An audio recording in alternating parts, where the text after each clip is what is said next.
Yes, hello. My name is A Variety Pack, and today we'll be performing Bayonetta 3 Any% New Game Plus for the Nintendo Switch. With me, I am joined by May, if you'd like to introduce yourself. Hi, I am May, or Insomnia. I'll probably just be referred to as May through the rest of the run. And I'm super keen for some Bayonetta 3. Yes, we have a lot to get through. This is obviously the most recent of the Bayonetta games to be released, at least aside from Bayonetta Origins, but that's its own beast in and of itself. We have so much to go through, in fact, that we're actually going to start right away. So let's start a countdown in 5, 4, 3, 2, 1. Let's begin. Good luck. Thank you very much. All right. So the category is Any% New Game Plus.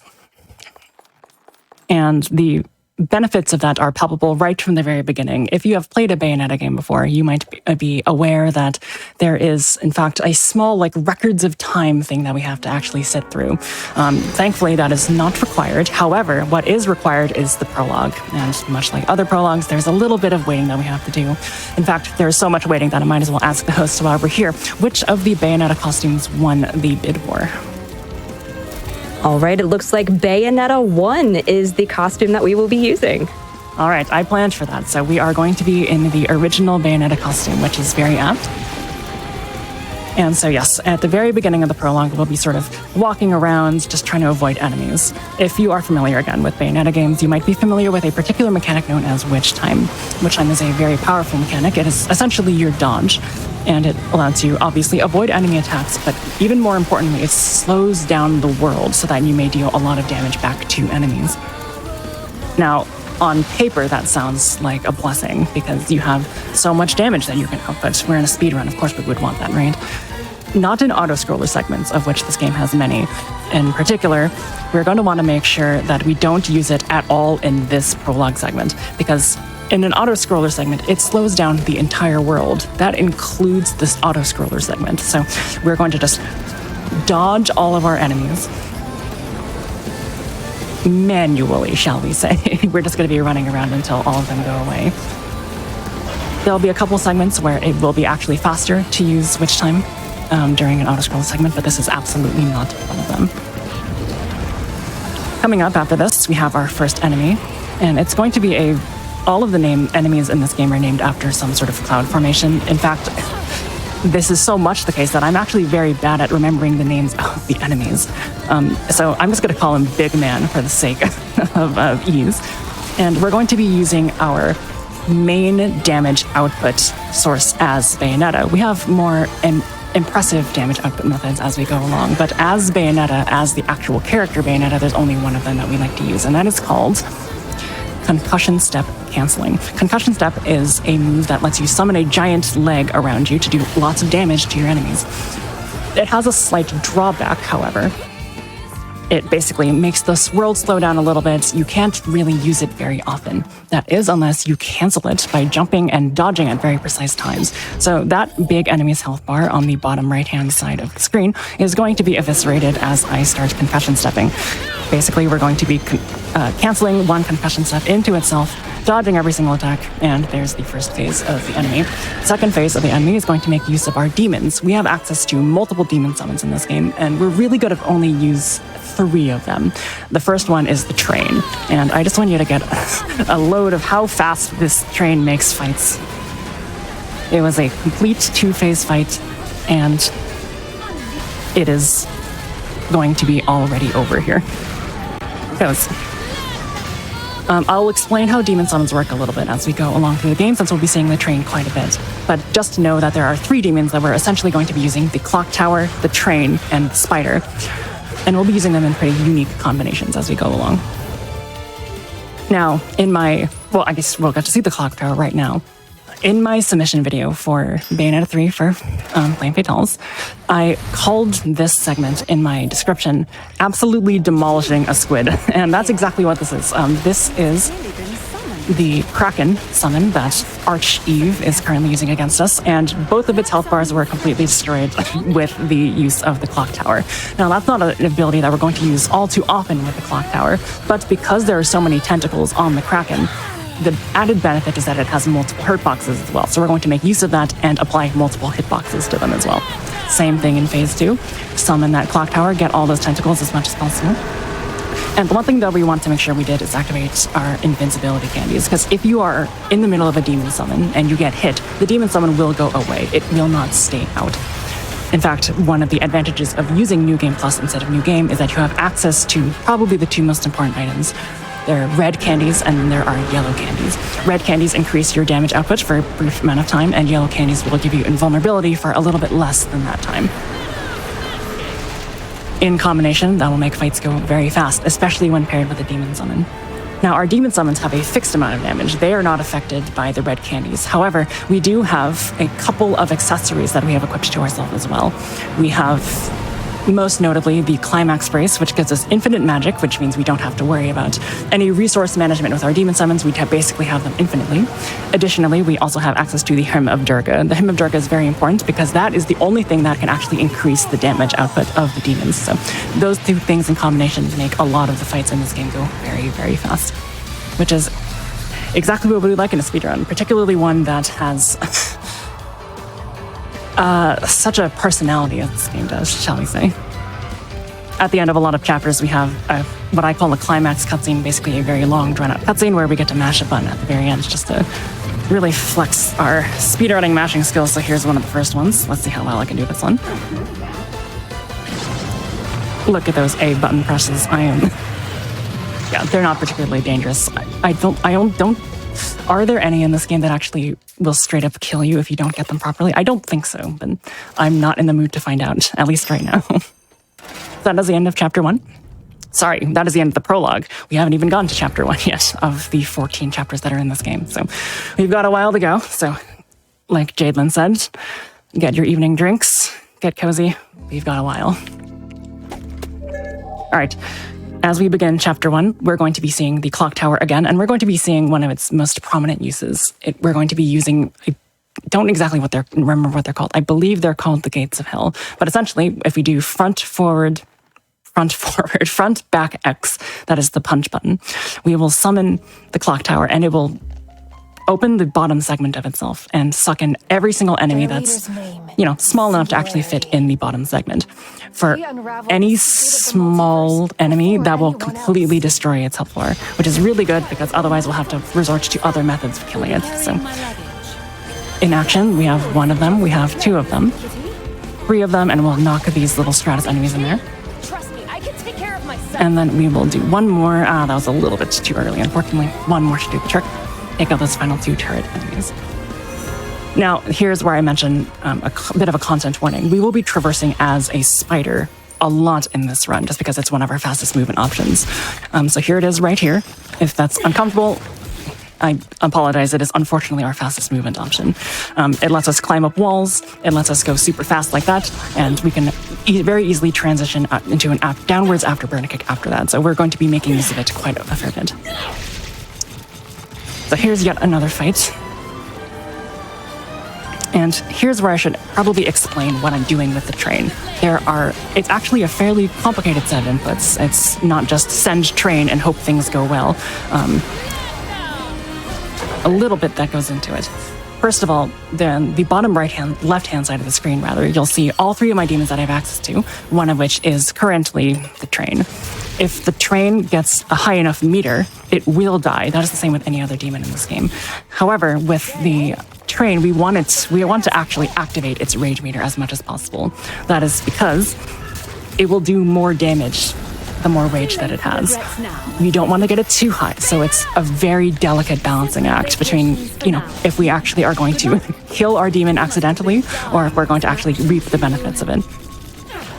Additionally, just make sure I get this correct, good. Additionally, we're going to be summoning a lot of coals. Coals can be summoned by doing up, down, and then the shoot button, which is the Y button on the Switch controller. That will summon a set of coals that will fly up, and then they will come down on whatever enemy is closest to them. Additionally, after that, we're going to be inputting a punch, which will let the face of the demon train come out, do a little bit of extra damage, and then finally, we will do circle and then guns, which will culminate our combo in a very large blast from the cannons of the train. I will be doing that in very quick succession a lot, so if there's anything for you to remember, I guess, with the train, it is essentially rage, pulls, base, and then finally cannons. So you'll be seeing that combo quite a bit because it is just a spectacular way of doing damage in this game. All right, so here's where I have to be, I don't want to say negative, because I actually do quite like this game a fair bit. However, it has some potential flaws, one of which is that it seems to maybe prefer style over substance maybe a little bit too much. And this is one of those instances, very much like the prologue. There are a ton of auto-scroller segments in this game and on-rail segments that you cannot skip. This is unfortunately one of them. And even though there are things to do, in fact, we're fighting a boar really quickly right here, it is not enough to really take away from the fact that we are just sort of waiting for the verse to be over. So, since this is our first of many, I'll turn it over to Jaidlyn for our first set of maybe 2 donations. Fantastic. I have a lot of donations coming in, including this one here from Vlad Deadmouse, who gives $5 that says, "Good luck, Variety. Glad I got the chance to watch you live on Flame Fatales. Let's get to that Ocarina incentive. Did want to remind chat that we have raised $2,734.37 towards that $6,000 bonus game incentive. And really, really quickly, I do want to also highlight that we are getting ever closer to a monumental milestone. And a matter of fact, we've gotten this monumental milestone. We are $1,116 away from that $47,225 mark, which means if we meet that, we will have raised $1 million across all Frame Fatales events. Oh, we're getting there even faster. We've raised another $100 in that time. Thank you so much, chat. Let's keep going. Let's raise $1 million for charity across all those Frame Fatales events. Thank you. Yes, thank you so much for donating. It's a fantastic cause, and happy to have been a part of it for so many times. All right, we're coming up on the end of our little auto-scroller segment here. Yes, I was indeed surfing on some jet skis through the bridges of Tokyo. Don't worry about it too much. And then we will get into our first actual fight of Chapter 1, perhaps one that actually requires a little bit of skill.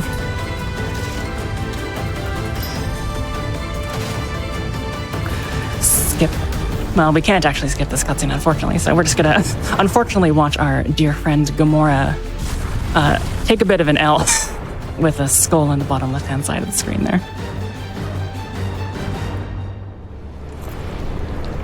All right, this is also the introduction to the final of our 3 demons that we'll be using quite a bit. It's the spider. Not only do we get to transform into a spider, but we also get to use the spider summon. The most common way we're going to be using it is summoning it and then just having it immediately explode. Perhaps not so kind, but it does in fact make things very fast. Does a lot of damage and also breaks enemies fairly quickly. A combination that we're going to absolutely exploit. After those 2 enemies are done, after we use or sort of combo the clock tower in with it, we're going to, and that's unfortunate. So you might recall how I said that if we have the rage meter go a little bit too high on our train, it does get a little angry with us, and it is currently in that phase right now. It is sort of parading around the screen, doing a lot of damage to everything, including us. Thankfully, we have access to yellow candies, but you have now been witness to what will happen if that happens again. Hopefully it should not, but that fight was still fairly fast regardless. We're going to perform a little bit of a fight skip here. Thankfully, with our spider, we are allowed to climb a collision that the game perhaps did not intend us to. Okay, this will work. We'll just climb up over that building and then use our spider webs and all of our fun traversal movements to get past that gap right there. The game will unfortunately have us forced into the Rodon cutscene for some reason. Thankfully, we can just avoid that. Break some rubble with our secondary weapon. And we will fall once more into yet another fight.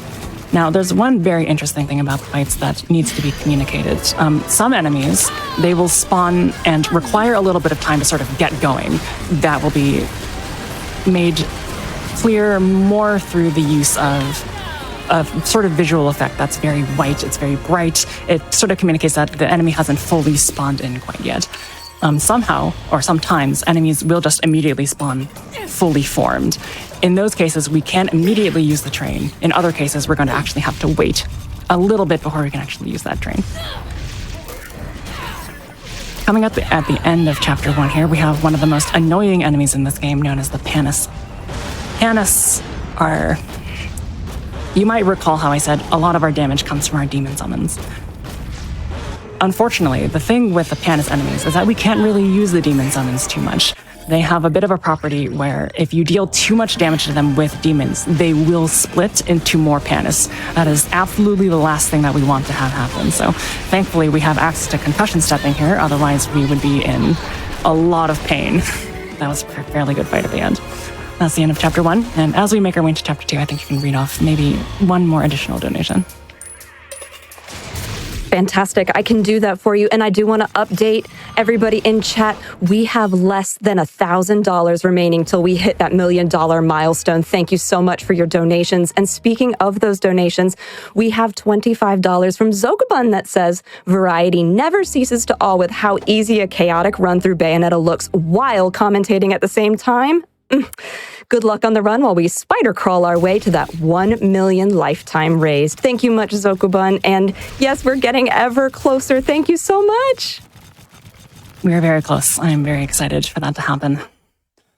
And very privileged to be a part of that. Okay, Chapter 2. Chapter 2 is home to one of the most fun-looking tricks in this run, but we have to go through a little bit of homework before we do that. We have to eat a couple vegetables. We're going to, again, use our Clock Tower Gates of Hell to take away those small enemies. And there's that sort of white effect I was talking about. We can't attack this big enemy quite yet because it was still spawning in. But now that it's here, we are allowed to summon our train. And hopefully train does big damage. It did a bit of damage, I'll take it. Finish it off with a couple Clock Tower punches. Suck up those final enemies with Gates of Hell, and that should be that fight. Now, one of the additional benefits of having the spider unlocked from the very beginning in New Game Plus is that we can walk on fire and lava right from the outset without having to wait for it beforehand. So this little fire effect here, normally you're supposed to sort of activate a bit of a water tank, but thankfully that's not something that we're going to have to deal with since we have access to fire walking powers. This fight here is entirely comprised of small enemies, so all we have to do is activate Gates of Hell a couple times and get those enemies in there. I said, get those enemies in there, please. Thank you very much. We like to call it the vacuum cleaner, colloquially, because that's exactly what it is. Now, I will admit, ideally you're supposed to be able to complete that fight in merely one instance of the Gates of Hell, but that last enemy was positioned in a spot that was a little bit too far away for the Gates of Hell's effect to actually activate. Now, this run is actually fairly difficult. It's very deceptively hard. On New Game, for example, the category where you do not have access to all the stuff from the very beginning, we actually make use of camera manipulations. We look down at the ground quite a bit because we want enemies to spawn in very particular places. That is not quite as necessary on New Game Plus, but I will be doing it a couple of times throughout the run just to make sure that it works out okay. All right, here we have our last boss before our fun little trick. And we're going to use the spider for another purpose rather than just blowing itself up. We're going to sort of pin down this boar, since if I don't, the boar likes to run away like that. Thankfully, that did not happen. So holes, face, cannons should do a ton of damage to the boar. Yeah, that's a lot. This boar has 3 health bars, and we were just able to take out 2 of them in one attack. Oh, that's unfortunate. Sometimes the cannons are a little bit inaccurate, but that was fairly fast all the same. And now, it is time for Spider Jump, one of my favorite tricks in this game. Now, this is another one of those auto-scroller segments, or at least an on-rail segment, but we have access to this little thing where we sort of manipulate the gravity a little bit. We're going to actually go backwards in this segment and do 3 A presses. After 3 A presses, the gravity gets a little bit warped, and we're allowed to just fall all the way down here to the next section of the segment, which is very nice. Saves us from having to just do a lot of very, very slow spider jumps. There is another one coming up. It's a little bit more difficult, mostly because the leeway with which you have to actually manipulate that gravity is significantly less.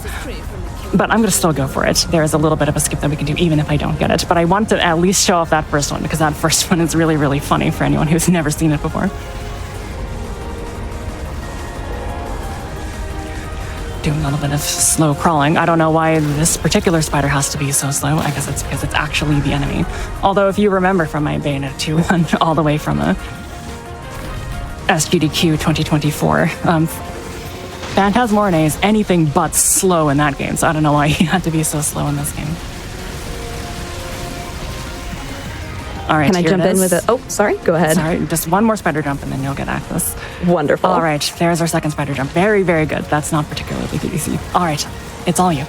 Well, you're doing such fabulous spider jumping, and we are getting such fabulous donations coming in as well, like this $25 from Holly that says, donating during one of my favorite series. Loved watching a Variety Packs run of Bayonetta 2 at SGDQ and excited to watch Bayo 3 here at Flame. Good luck on the run. Let's get Ocarina of Time and let's hit that 1 million. So 2 updates on that. We have raised $2,909 of the $6,000 needed, almost 50% of the way there for that bonus game 2.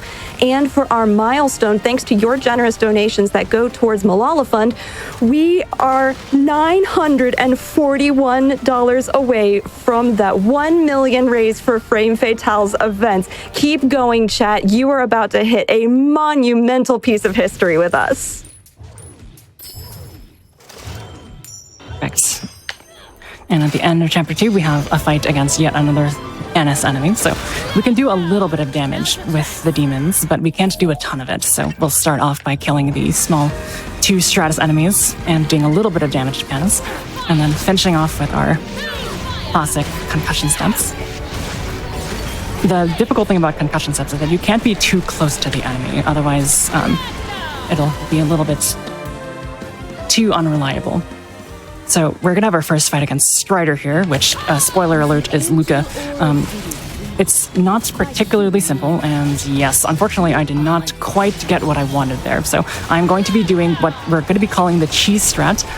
Basically, I have access to this Umbran mech. Again, if you remember the Bayonetta 2 run from SGDQ, you'll remember how powerful this thing was. It is equally as powerful in Bayonetta 3, as it so happens.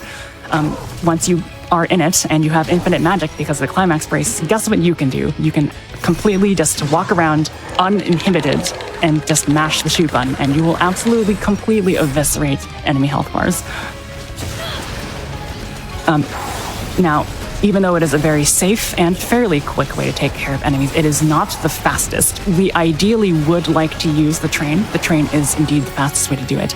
But if the train doesn't work, it can be very dangerous to have the train actually go into rage mode, as it did all the way back at the beginning of chapter 1 for me.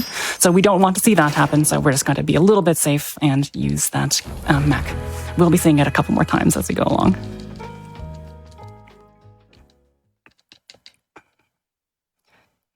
All right, that is chapter 2 done, and it's time for chapter 3.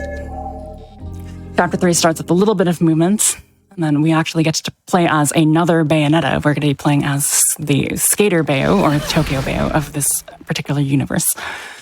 A couple fun tricks that I can do there, but until then, we've got a lot of running to do, so it is all on you for a couple donations.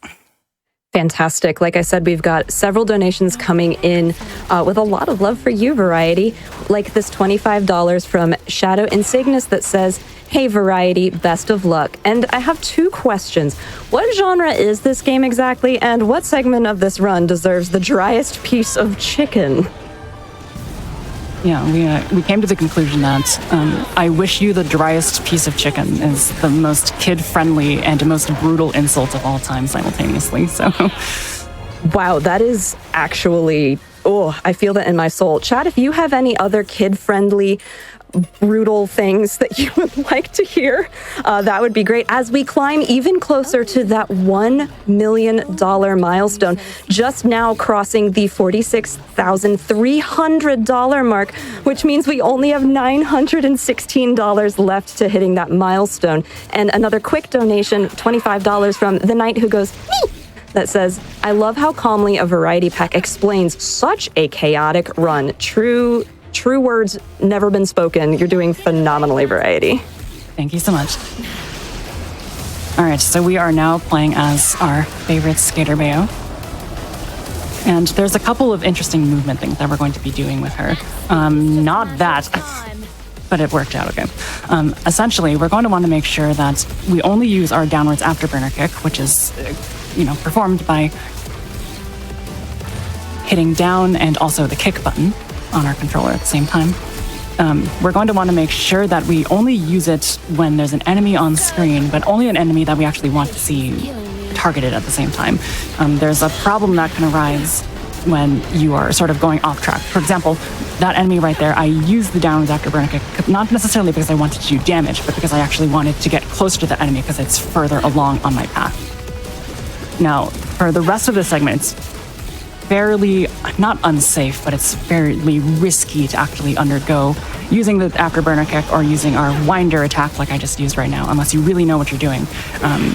It will target onto enemies that you do not want it to target onto, and for the sake of speed, we're going to hope that it doesn't happen.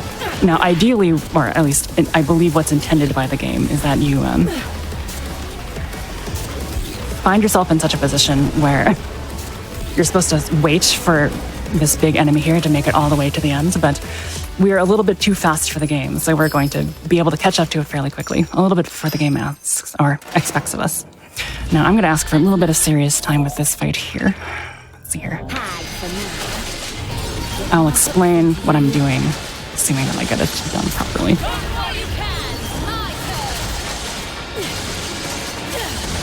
This is looking good.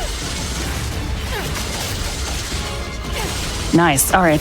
So that is a one cycle of that particular enemy. What's supposed to happen is that you're supposed to do a bit of damage, and then it will go into a bit of an invulnerable phase where it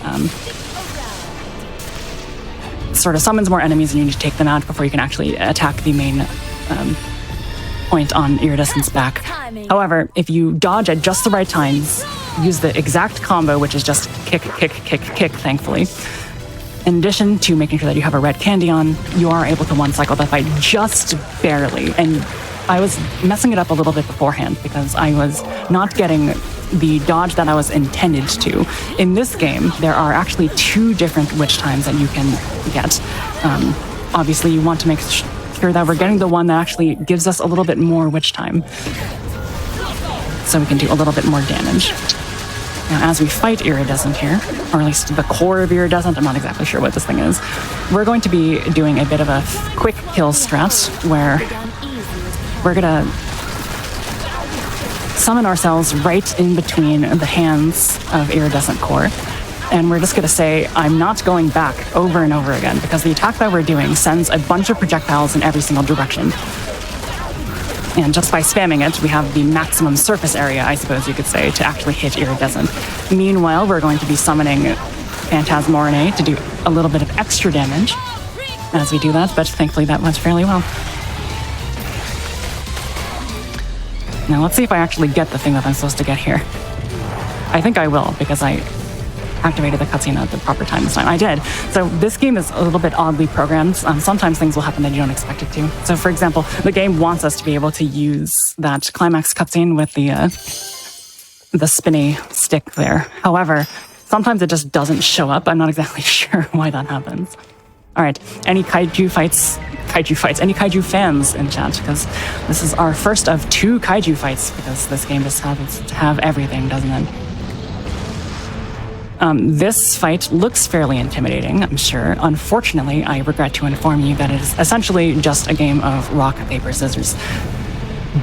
Slap, or I guess slam, beats bite, as you just saw there. He's going for bite.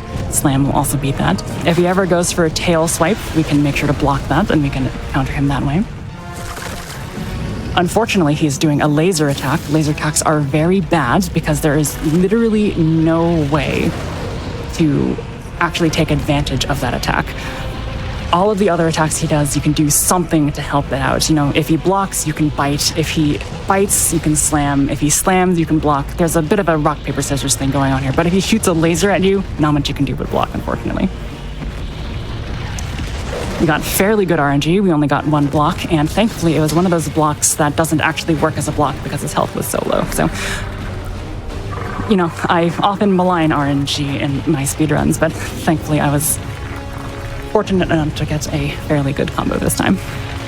As we see some giant lasers thrown across the screen, as we will continue to do as we go along through the speedrun, go ahead and rattle off any announcements that you've gotten.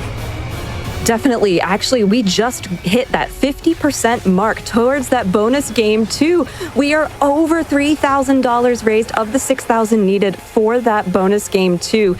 And $50 from Heldon Soubrette helped to get us there. We're so close to 1 million. So grateful to be a part of this incredible community. Love and rats to all the Fatales.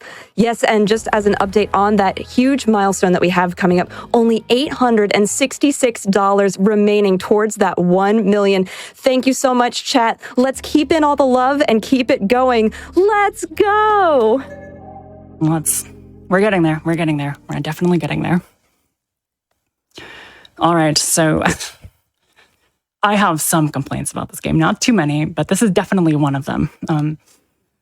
There are, in the middle of these segments that, you know, are standard gameplay segments, 4 Jeanne segments. And as much as I like Jeanne as a character, I do not like the segments that she was placed in this game. They're sort of Metal Gear Solid infiltration style levels, or at least a couple of them are. And they just control very strangely. They're not particularly hard because, you know, we're speedrunners, we know what to do. However, they're not exactly fun either. So I will be, thankfully, using the path that is the most optimal. Taking out enemies when I need to, get witch time, going as fast as I need to in those vents. But really, I'm just trying to avoid ever getting hit or in a situation where I have to dodge enemies, because your movement options are severely limited in these Jeanne segments, and it just feels a little bit stilted to me. It maybe feels a little bit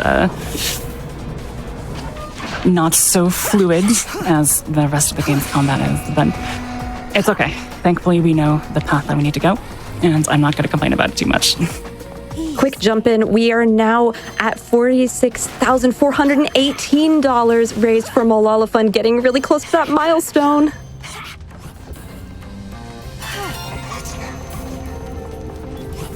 All right, one thing that we want to make sure that we do is input the platinum code as we're in one of those doors. It'll give us infinite rocket launchers, which will ruin our score. We're actually going to get a stone medal at the end of this, but we're speedrunners. We don't really care about the score that we get. We care about the time. So what it'll do is it'll prevent us from having to wait in the menu screen and say, hey, you know,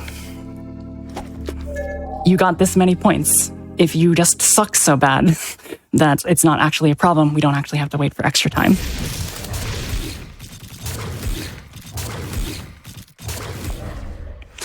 Okay, back to normal gameplay.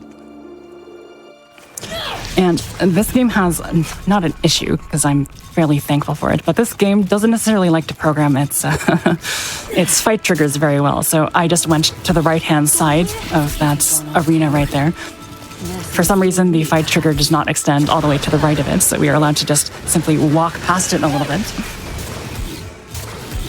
and avoid having to do that fight altogether. Additionally, as we make our way into the Gugungagop segment, we'll be using an ability that I've used a couple times that I haven't quite properly explained. We're going to be using a move called Basilard. Basilard is a move that lets you, do a fair bit of physical damage, but we're in this speedrun specifically, we're going to be using it for its movement properties. If you hold the Basilard button, which is to say you hold the right button as well as the X button, you are able to sort of hold yourself in midair longer than you otherwise would. So we're going to be using that a couple times to get over some big gaps, much like this one. Nice camera. Okay, we'll take it. So yeah, you'll be seeing that a couple more times. Also, the clock tower has one additional functionality that is fairly new. We don't really know how to implement it entirely properly yet, but we're getting there. It is the property of... It has a move where all it does is just give you witch time straight up. And that's not particularly helpful in a combat sense, but it is helpful in a speedrun sense, because what it does is it lets you move a little bit faster as the spider for some reason. So we'll take it. It's a fairly advanced movement tech, but if done properly, it does save a couple seconds throughout the run. All right, we used our spider bomb to take out some of those enemies, and now we have yet another fight where we use the train. So we're going to activate all of our combos, and then we're going to hopefully dodge Durga's attacks here. Do a ton of damage to Durga, very good. Uncall our train, and then do the same thing again. This should take it out. Since we have a lot of rage built up. There we go, we took out Durga, excuse me. Fairly quickly.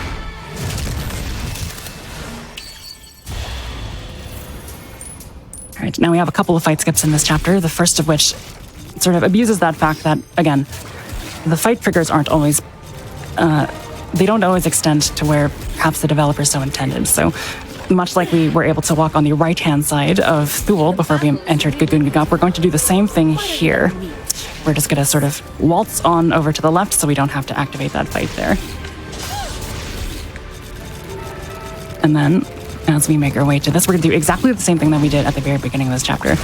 There's a little bit of a puzzle, I guess you could call it, where you're supposed to take out all of these enemy spawners at the same time. You're supposed to use the train, because the train has a fairly long, I guess, attack animation. However, the spider bomb, as we like to call it, is capable of taking them all out immediately. So we don't have to make use of that very slow mechanic. Just real quick, want to jump in. We are less than $700 to go for that incentive. We just crossed the $46,500 mark. Let's go, chat. You're making it happen. Very, very close. All right, so we have another fight against a big man here. And we're going to actually, I lied to you. We're actually going to be doing a little bit of a different attack this time. We're going to use our freeze attack instead. And what that freeze attack does is it is at least intended to stop an enemy in its tracks, so it automatically stuns the enemy. This big man here is fairly resilient, by which I mean that he won't stun particularly easily. So we want to make sure that we stun him immediately so that lasers, his attacks, don't end up killing our poor little train demon. But thankfully, that was done fairly quickly. The way that you can call back a demon when it's about to be destroyed is you just hit the L button one more time. So if you find that your demon's going to be in a little bit of a pickle, you can just press the L, call it back your demon, no harm done.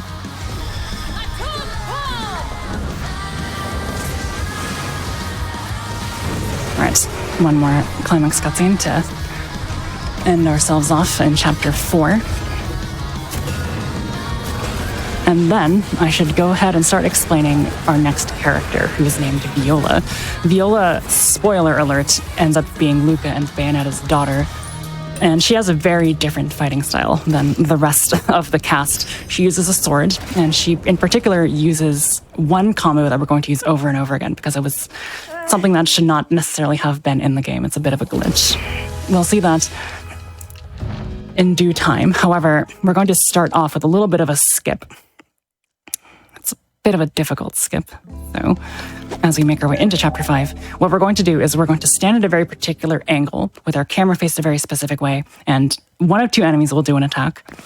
Based on which enemy is doing which attack, we're going to hit our, I believe it's Wink Slave attack. I'm not exactly sure which one it is, but because our camera is pointed in a very odd direction, it's going to actually take out all the enemies for us, even though there are technically more that need to be taken out. So let's see if we can get it here. Stand right here, aim our camera to the right.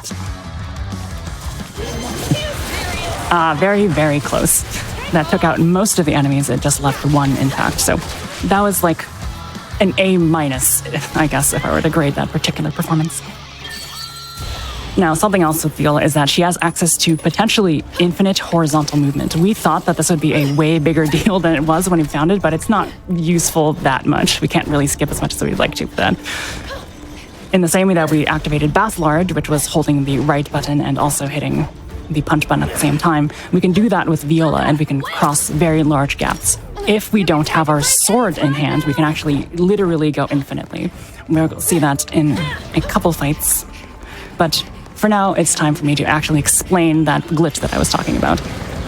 Basically, if we use our windmill Pete attack, which means that we're going to spin our swords around with ourselves and then do a downwards afterburner kick, the original damage of the windmill Pete is overwritten by the downwards afterburner kick, which means that we do just obscene amounts of damage to all of these enemies here. Way more than is intended. The downside of this is that we have to make sure that we reset our windmill Pete every so often, but as you can see, taking out 4 enemies in... how many seconds was that? It'll tell me. Oh no, it won't tell me. It'll give me a lie. In just a few seconds, it's very, very good.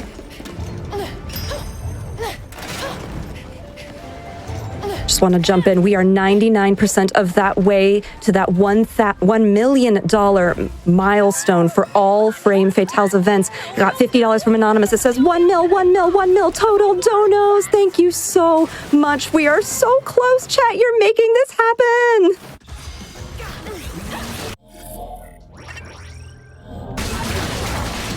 So yeah, I regret to inform you, a lot of Viola's fights are just going to be this particular combo. It's really devastating. This game has been patched a number of times. In fact, it was patched to remove the previously fastest trick in this game, which was Kraken Glitch, which allowed you to just basically destroy any fight in just a couple of seconds. Now that that's no longer available, we had to sort of resort to some other methods of doing damage, and thankfully this was not one of those things that was patched. Here's that infinite horizontal movement that I was talking about before. We threw our sword into the lava, and so that means that when we do that Basilard input, it means that we have access to potentially infinite horizontal movement. Less than $400 of the way there to the 1 million raised. In fact, I'm just going to do this fight in utter silence and just let you hype up the audience here a little bit. Oh, thank you so much, because we have so much love for you and this run, but also for all of Flame Fatales and Frame Fatales coming in right now. Like this $50 from Lurker Spine that says, so excited to see this Bayo 3 run, and let's get that Ocarina goal. And just as a really, really quick update on that incentive, we are less than $3,000 away, $2,771 remaining for that bonus game. We also have $10 from Emrock that says, let's hit that milestone and get that incentive met. And $200 from Hylian Competent that says, can't get enough of this chaotic run. Thanks, Variety, for putting on a great show. And Variety, you're doing phenomenally. I am glued to my screen right now. Thank you very much. Let's see, chapter 6 starts with one interesting fight, and then I'll let you go back to hyping up the audience since... Oh, we did? Oh, all right, let's talk about it. We got it! Oh my goodness, everybody celebrate! This is a huge milestone. We have raised $1 million across all Frame Fatales events. Thank you so much for your generous donations. Thank you for celebrating this fabulous moment with us, with Variety, and sharing it in chat. I want to see all the emotes right now. I want to see all the love in chat. Get me your faith pop, get me your eyeballs, get me your rats, give me everything, because this is a moment that we're sharing here together. Thank you so much. Yes, it is really hard, I think, to overstate the effect that this event has had on the speedrunning community as well as the Malala Fund. It's been such an important part of, I know, a lot of people's experiences with the community, so it's phenomenal that we're able to raise $1 million in total. I am simply floored. Thank you very much, everyone, for contributing to that total.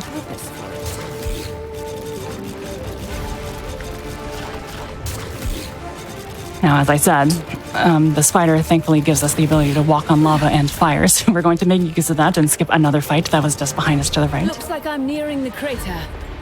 I certainly hope the chaos gear isn't inside. Do a little bit of winder movement to get our way out of this volcanic eruption.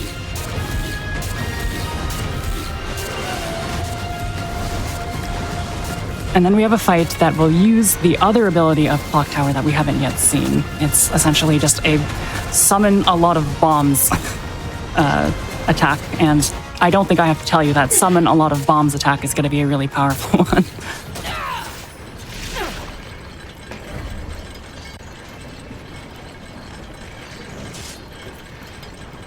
And while I do that, since it's going to be a lot of combinations of those similar things, May, if you'd like to sort of tell us how Fatals has influenced your participation in the speedrunning community too. I don't want to hog all of that. Yeah, I mean, for me, it's been really good just for meeting like a bunch of different people in different gaming communities. For the first couple of years of my speedrunning career, I guess, I was mainly insulated to just my game, which is like the Hollow Knight speedrunning community, and Fatals was probably my big, I guess, like introduction to the wider speedrunning community. And I've met a lot of great people through Fatals, like Epic Yoshi Master, Corvame, Frozen Flygon, Gala, Aggie. God. Yeah, there's just so many. It's been really good, and it's definitely kept me speedrunning. Just the community that Fatals especially really prioritizes. It's just really nice. And we get to do it all raising money for a good cause, which is, yeah, definitely a very nice, like, makes it all feel a bit more worthwhile. Yeah, absolutely. All right, so while we're doing our next auto-scroller segments of this game, I'll sort of retroactively describe what I did in that fight. I took out all the smaller enemies, but then we knew that this guy was going to drop onto the middle of the arena. So what we did is we sort of spawn camped him a little bit, you might say. We summoned the tower and we activated our summon a lot of bombs attack, which obviously did a ton of damage, but that in combination with all of our concussion stats, as well as a repetition of the summon bombs attack once he got out from the middle of the screen, it completely took away the 3 health bars that were required to actually activate the second phase here. I'm sure you have a lot of donations to read hyping up that 1 million, so if you've got a couple of them, this is a fantastic time. I do have a lot of donations hyping this up. This was an incredible moment, and I just want to once again say thank you, everyone. Thank you, chat. Thank you, entire studio team, volunteers, everyone, all of you who made that happen. 1 million raised across all Frame Fatals events is an unbelievable milestone, and just so happy to be here for that. But let's talk a little bit about some of the donations that got us there, like this $200 from Bean Jammin that says, "I'm feeling the hype for Zelda," and for nearly 1 million raised for Malala Fund. Thank you for that donation. And yes, we hit that 1 million, but let's go ahead and get that incentive for our bonus game 2 met. We have raised $3,754 of the $6,000 needed for that. That is only $2,200 left till we hit that goal and get more Flame Fatals on the menu for this wonderful Wednesday that we have. We've also got an incredibly generous $500 from No Comment that says, "Anonymous donated Jaidlyn." Wait, I mean, Jaidlyn no commented Anonymous. Hold on, I'll get this. Anonymous donated No Comment. So close. I mean, at this point, I'm talking to myself. Stop it. Jaidlyn, just tell them that anonymously commented. Forget it. Keep the run going. You got this, variety pack. Less than 3. Thank you for that unbelievably fun and incredibly coherent donation. Yeah, I'm actually very impressed that you were able to navigate all of those fake outs. That's very impressive. You know, we do our best here because at Frame Savers, your time is important to us. Indeed. All right, you might be wondering what in heck is going on the screen right now. This is the second of these sort of big segments. You might remember the kaiju fight. That was the first big segment of the run, or of the game, I guess I should say. This is the second. It's the end of the volcanic section of the game. And regrettably, it's one of the other top runners of this game, Ace Krana, and I sort of disagree on like what the bad parts of this game are, if there are any. But one thing that we both agree on is that this is not fun. It's not fun because, at least in a speedrun sense, because it is entirely RNG where the enemies are going, and we have access to these really slow-moving bubbles to attempt to hit him, even though he likes to zoom across the arena. So there is one saving grace, and that's as he sort of divides himself up to try to confuse which one he is, he will always be the one on the top. So we know which one we need to aim at the very least. The problem is the movement patterns are indeed very erratic. So we are stuck sending beams using Bubble Beam It's not very effective. All right, we got him. Thankfully, yeah, that's one of the things that absolutely just kills runs outright, and there's literally nothing you can do about it. So we no longer have to worry about that, at least for the rest of the run.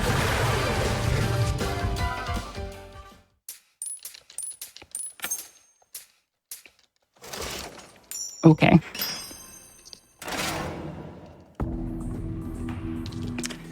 Since we completed yet another world, we're going to be moving our way to the second of the 4 John segments. This one is by far the easiest one, and it's because we actually get to make use of those infinite rocket launchers that I was talking about before. In the last segment, we just picked it up at the very end because it gave us a little bit of a time boost, but we actually get to use it to clear enemies this time. Otherwise, they'd get in our way and mess up our movement a little bit too much. So again, we're going to skip a couple cutscenes, and then as soon as we get into one of our doors here, we will input the platinum code, which is up, down, left, right, X, B, Y, A. I said what I said. Very good. And now all the enemies on screen are literally no longer a challenge to us, thankfully.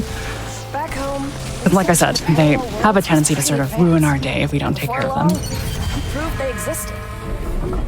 We figured out how to contact them. It's interesting how many different genres this game manages to blend with the Metal Gear Solid, the traditional Vega gameplay, then the kaiju sections as you call them.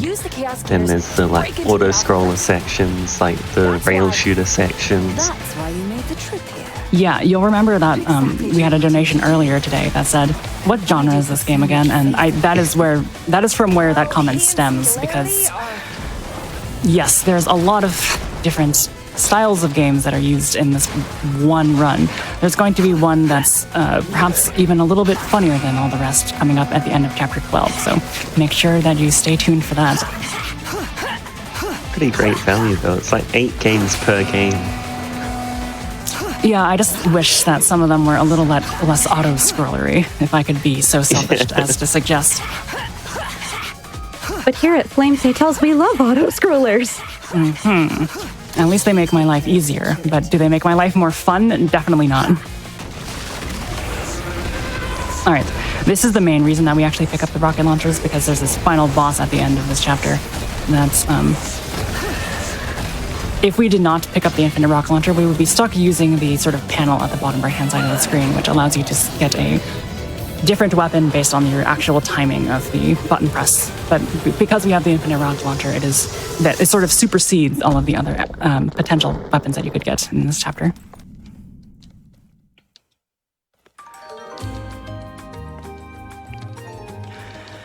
All right, we're going to make our way to chapter 7 now. And it's going to be yet another Viola chapter. It's going to be a lot of running. It's going to be a lot of walking even, because it's another auto-scroller segment. I think Ace Krana, who I mentioned, was the a top runner, but he's the world record holder of the new game run. I think he calculated that there are 45 to 50 minutes of cutscenes or auto-scrollers in this game. That's a lot. And there's one coming up that's particularly long. So I'm sure that you got quite the cache of donations to read. So I'll let you know as soon as we get over there. Sounds good, thank you. Do a little bit of our infinite horizontal movements. And again, we can move around to the right of that fight trigger and just avoid having to do it all together. Thankfully, because the fewer fights we get to do, the better.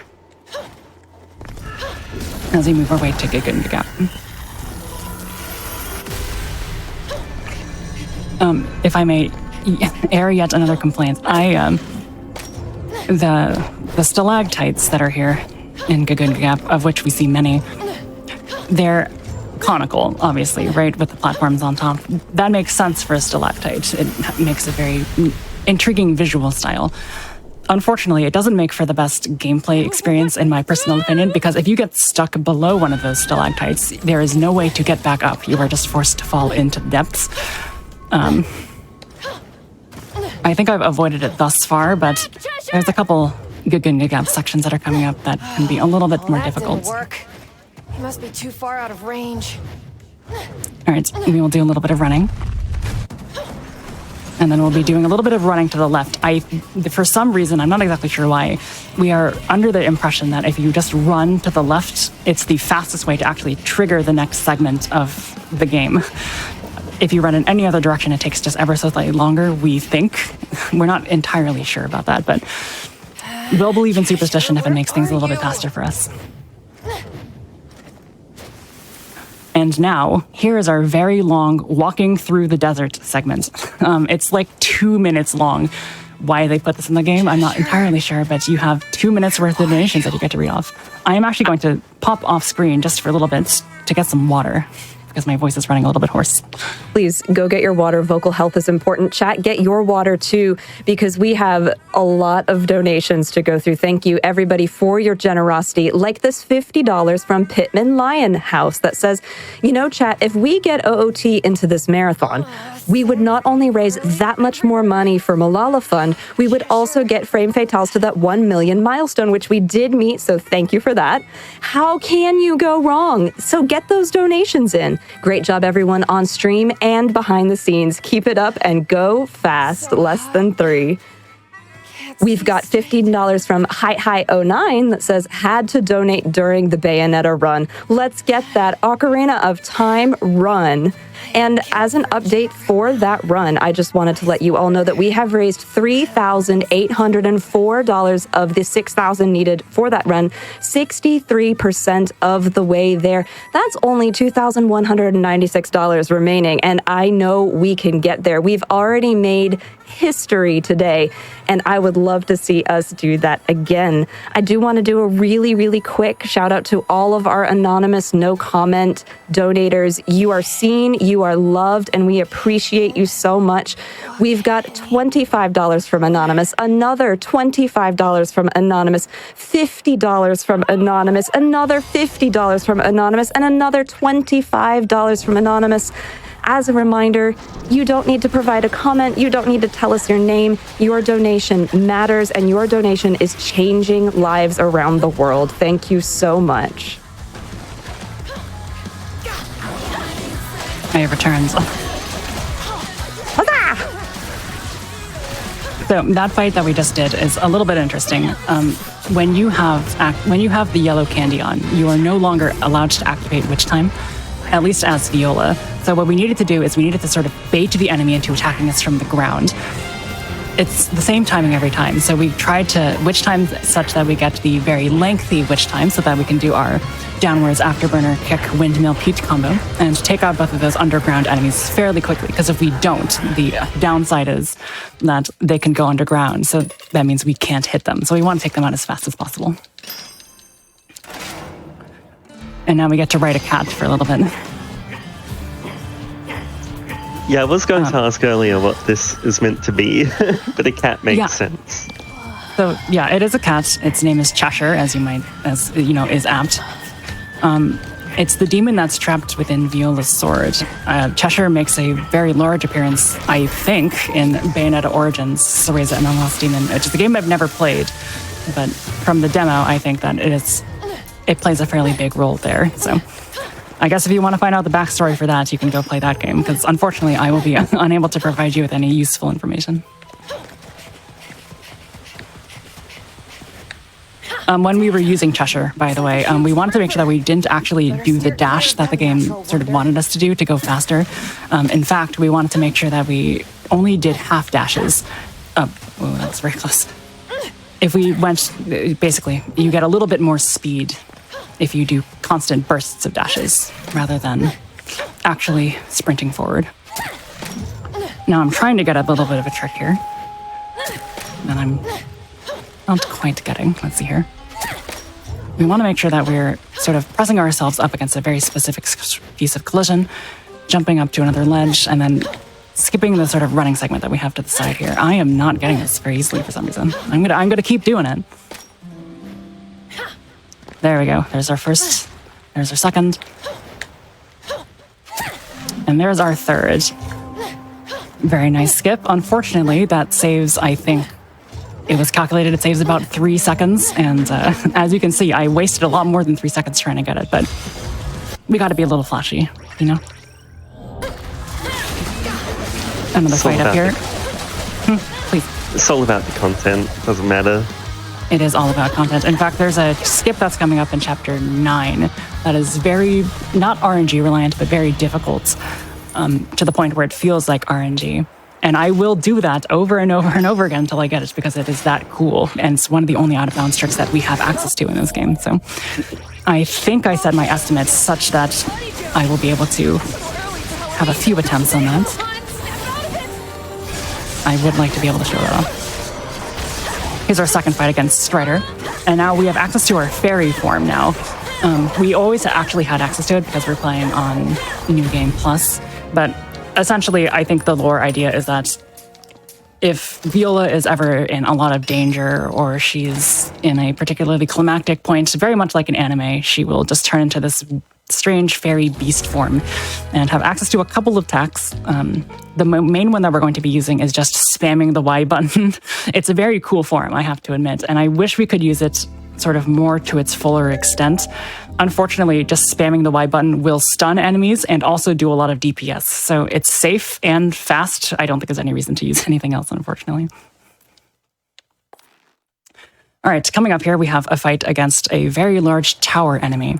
And we have a very, very funny way of taking it out. Normally what you're supposed to do is destroy it segment by segment, but we found that to be a little bit not fun and also very slow. So what we're going to do is use those coals and just summon just a butt ton of coals, because what's going to happen is that all of the coals are going to sort of hit the top of the tower. At least ideally they do. And prevent us from actually having to perform the fight as intended. The tower has been destroyed, and then we'll just suck up all those remaining stragglers with the vacuum cleaner. That fight, if you don't have access to the train, or you will have access to the train. If you don't think about using the train, is incredibly lengthy. It's very boring. The enemy will run away from you after you take down the tower segments. It's just a whole mess. So I am very thankful to all the people that decided to look into better ways to do it, because this is definitely a good one. Princess, you must be joking. All right, here we're going to be using that clock tower faster movement thing that I was talking about before, where if you are, for some reason, in witch time, you will go a little bit faster. Fortunately, I moved a little bit too far away from my clock tower, so I'm not going to get the full extent of it, but that should be fine.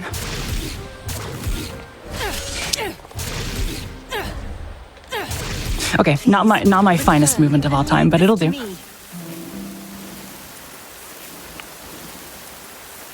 And then we have a fight against Jean,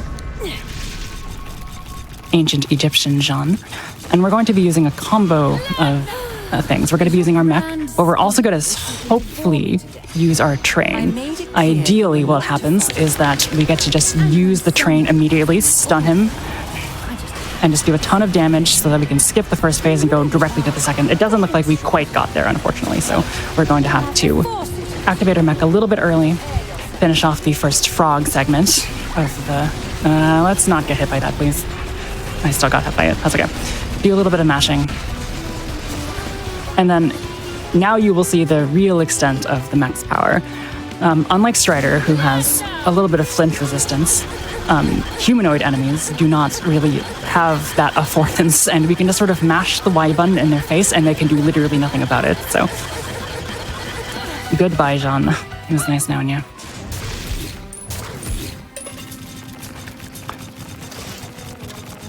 Coming up, we have yet another room where we're going to use our spider bomb instead of the intended method to take out all of the enemy spawners. The intended method this time is that we're supposed to use the frog, and we're supposed to use the very, very slow Song of the Frog to unleash poison rain and completely destroy all the enemies. But thankfully, our spider bomb is just powerful enough to where that's not necessary.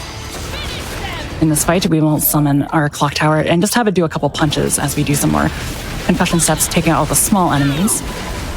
After which we're going to sort of prop ourselves against this wall and do 3 jumps with the frog. This is the only time we're actually going to use the frog for anything useful. 3 jumps will, I guess, summon a large enough AoE attack to where all of the enemies on screen will be defeated.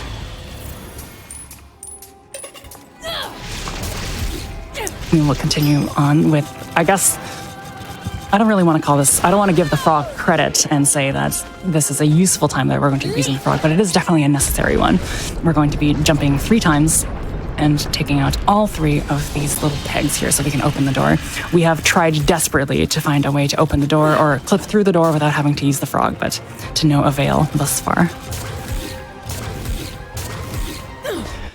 All right, we are going to switch demons from our spider to our train.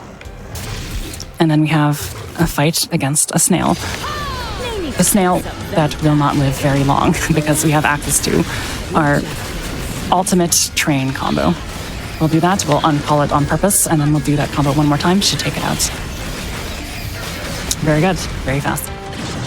One thing that I will sort of malign about this game is that even when you've completed the game, when you enter a segment that really wants you to learn a new demon, it will replace the top demon with the demon that the game wants you to use. I suppose that's okay if there's like a puzzle to solve, but it's for a new game plus, let us have a little bit of freedom, Anyway, as we make our way to chapter 9, not too much to talk about immediately, just a little bit of winding all over the place. So if you got some donations, sounds like a good time. I definitely do. You are getting so much love coming in from this run, like this $25 from Turkey12 that says this run is incredibly entertaining. Please take my money. We also have $200 from the Dojin Mods team. Super hyped for Variety's Bayonetta run. Let's go fast and get that bonus. And that bonus run is coming up, and you all are making this happen. We've raised $4,104 of the $6,000 that we need to get that. That is less than $2,000 to go to meet that run. You're going to want to see it. And if you want a little hint, I've been practicing my Navi and Link noises all day. So if you would like to get your donations in with Navi and Link noises for me to read, I would be more than overjoyed to do that. And just really quickly, we have another $25 from Ciora that says, let's go, Fatales, 1 million for charity. I love you all. Let's reach another million. Yes, in regards to the incentive, I am friends with a lot of Zelda speedrunners, and they will never let me live it down if I do not take part in contributing to have a Zelda game be run in a marathon. So, in addition to contributing to a great cause, please also save me from my friends. All right, you remember, perhaps, at the beginning of Chapter 1, we used the Gates of Hell on a lot of small enemies over and over again. We're essentially going to be doing the same fight here, but with a bit of a twist. We're going to be using concussion steps not to deal damage to enemies, but actually to get them out of the gosh darn ground. Because, as I said, enemies sometimes have like a spawning animation that they have to go through before they're able to actually be, hit with attacks. We can sort of expedite that process, though, if we hit them in the middle of that animation, at least small enemies, the small Stratus enemies. So we're going to make sure that we keep summoning our Gates of Hell vacuum attack, but also in combination be using those concussion steps to sort of knock them into the vacuum so they're not just flying all over the place.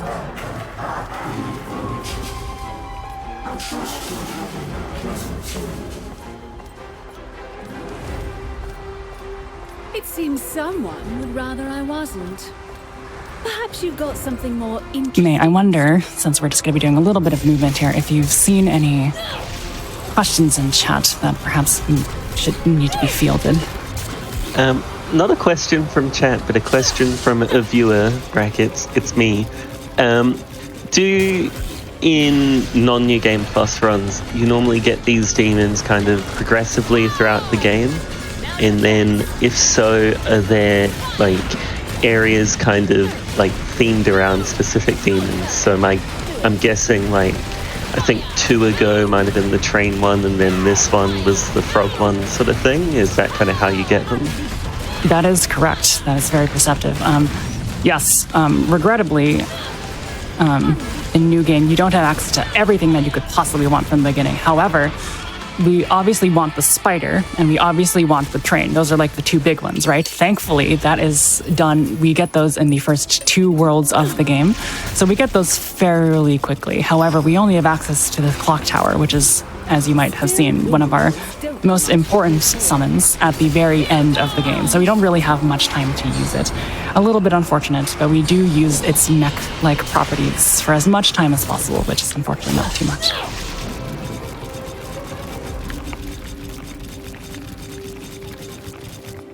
All right.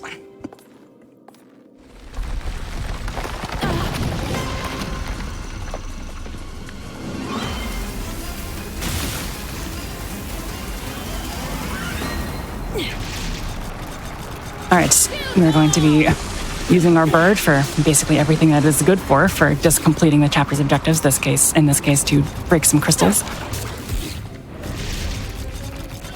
And then we are coming up on that very interesting skip that I was talking about. I will be trying it many times because it's very cool and you all deserve to see it, especially after meeting those big milestones and incentives. But first we have to do more of our Gates of Hell vacuum cleaning. Thankfully we only have to do 2 of them. Sometimes there's an enemy that's a little bit too far away and doesn't like to cooperate very much, but let's see if we can get this done. So we're going to want to sort of clip ourselves out of bounds by getting into a very specific position against this wall and then doing a couple somersaults. Very good. Now we're going to want to Bacillard our way through there, do a jump, do a second jump, and spider our way to this wall. Very good. And then we're going to want to do some more Bacillarding and skip a very long running segment in a couple fights. Hopefully I can do this. We're aiming for this little room that's just below me. Do one more dodge. Wow, first try. That's a very unfortunate trick. I'm very glad that I got that first try. All right. It was easy. Yeah, so I might as well go ahead and sort of reiterate why that trick is so devilishly intricate. Very unfortunately, getting into position, like once you clip out of bounds, the trick is actually fairly simple. But until then, it's fairly unfortunate because getting into position against that statue, against the wall, is really tough for some reason. I'm not really sure why that is, but it's really inconsistent. So we are very happy whenever it does work. It does save around 30 seconds if done properly. The only problem is that the contingency is that it must be done properly, which is not always. In fact, it is fairly infrequent. In the times that I've attempted to do it during runs, it has only cost me time. So I am glad that I have actually been able to save those 30 seconds, even though I think I might be a little bit behind in terms of my actual PP right now.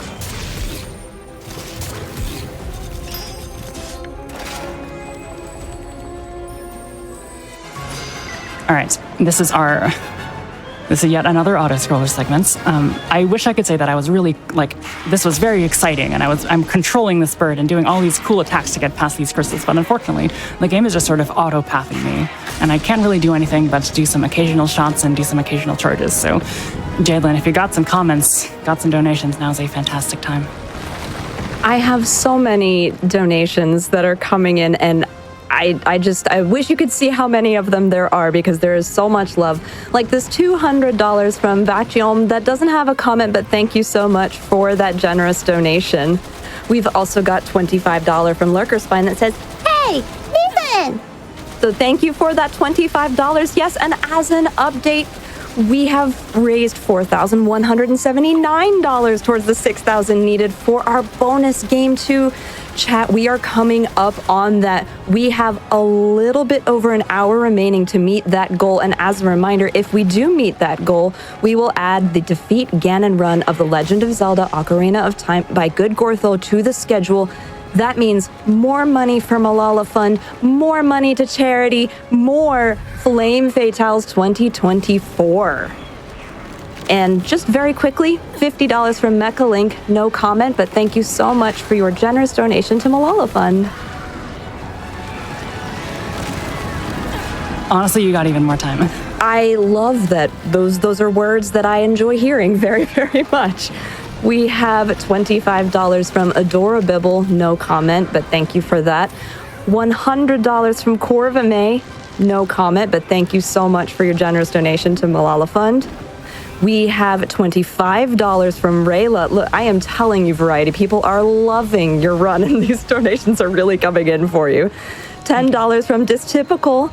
No comment again, but I thank you all so much. And just really quickly, as a reminder too, if you want to see that bonus game 2 added to the schedule and experience more Flame Fatales, go ahead when you get that donation in, scroll to the bottom, add that incentive, and we will see some spectacular speedrunning. Well, now that I've heard your Navi impression, we have to get that incentive then, right? Okay. We need to hear more of that. Perfect. So what you're seeing on screen looks very intense. Look at this double fight on like a set of scales. It's very epic. It's very interesting visually. Unfortunately, this is another on-rail segment in disguise, because for the first literal 60 seconds of this fight, enemies will respawn infinitely. So we're just going to be running around as the spider, much like the prologue. We don't want to activate witch time. That will slow down the timer a little bit. So we'll just be running until we actually get to fight the true enemies of the segment, which are the dragons. Do you have a couple of seconds for some donations? Sure, go for it. Wonderful. $250 from Anonymous, $100 from Anonymous, and another $250 from Anonymous. No comment, but all going towards Malala Fund. And we are actually creeping even closer to another milestone, $50,000 raised during Flame Fatales 2024.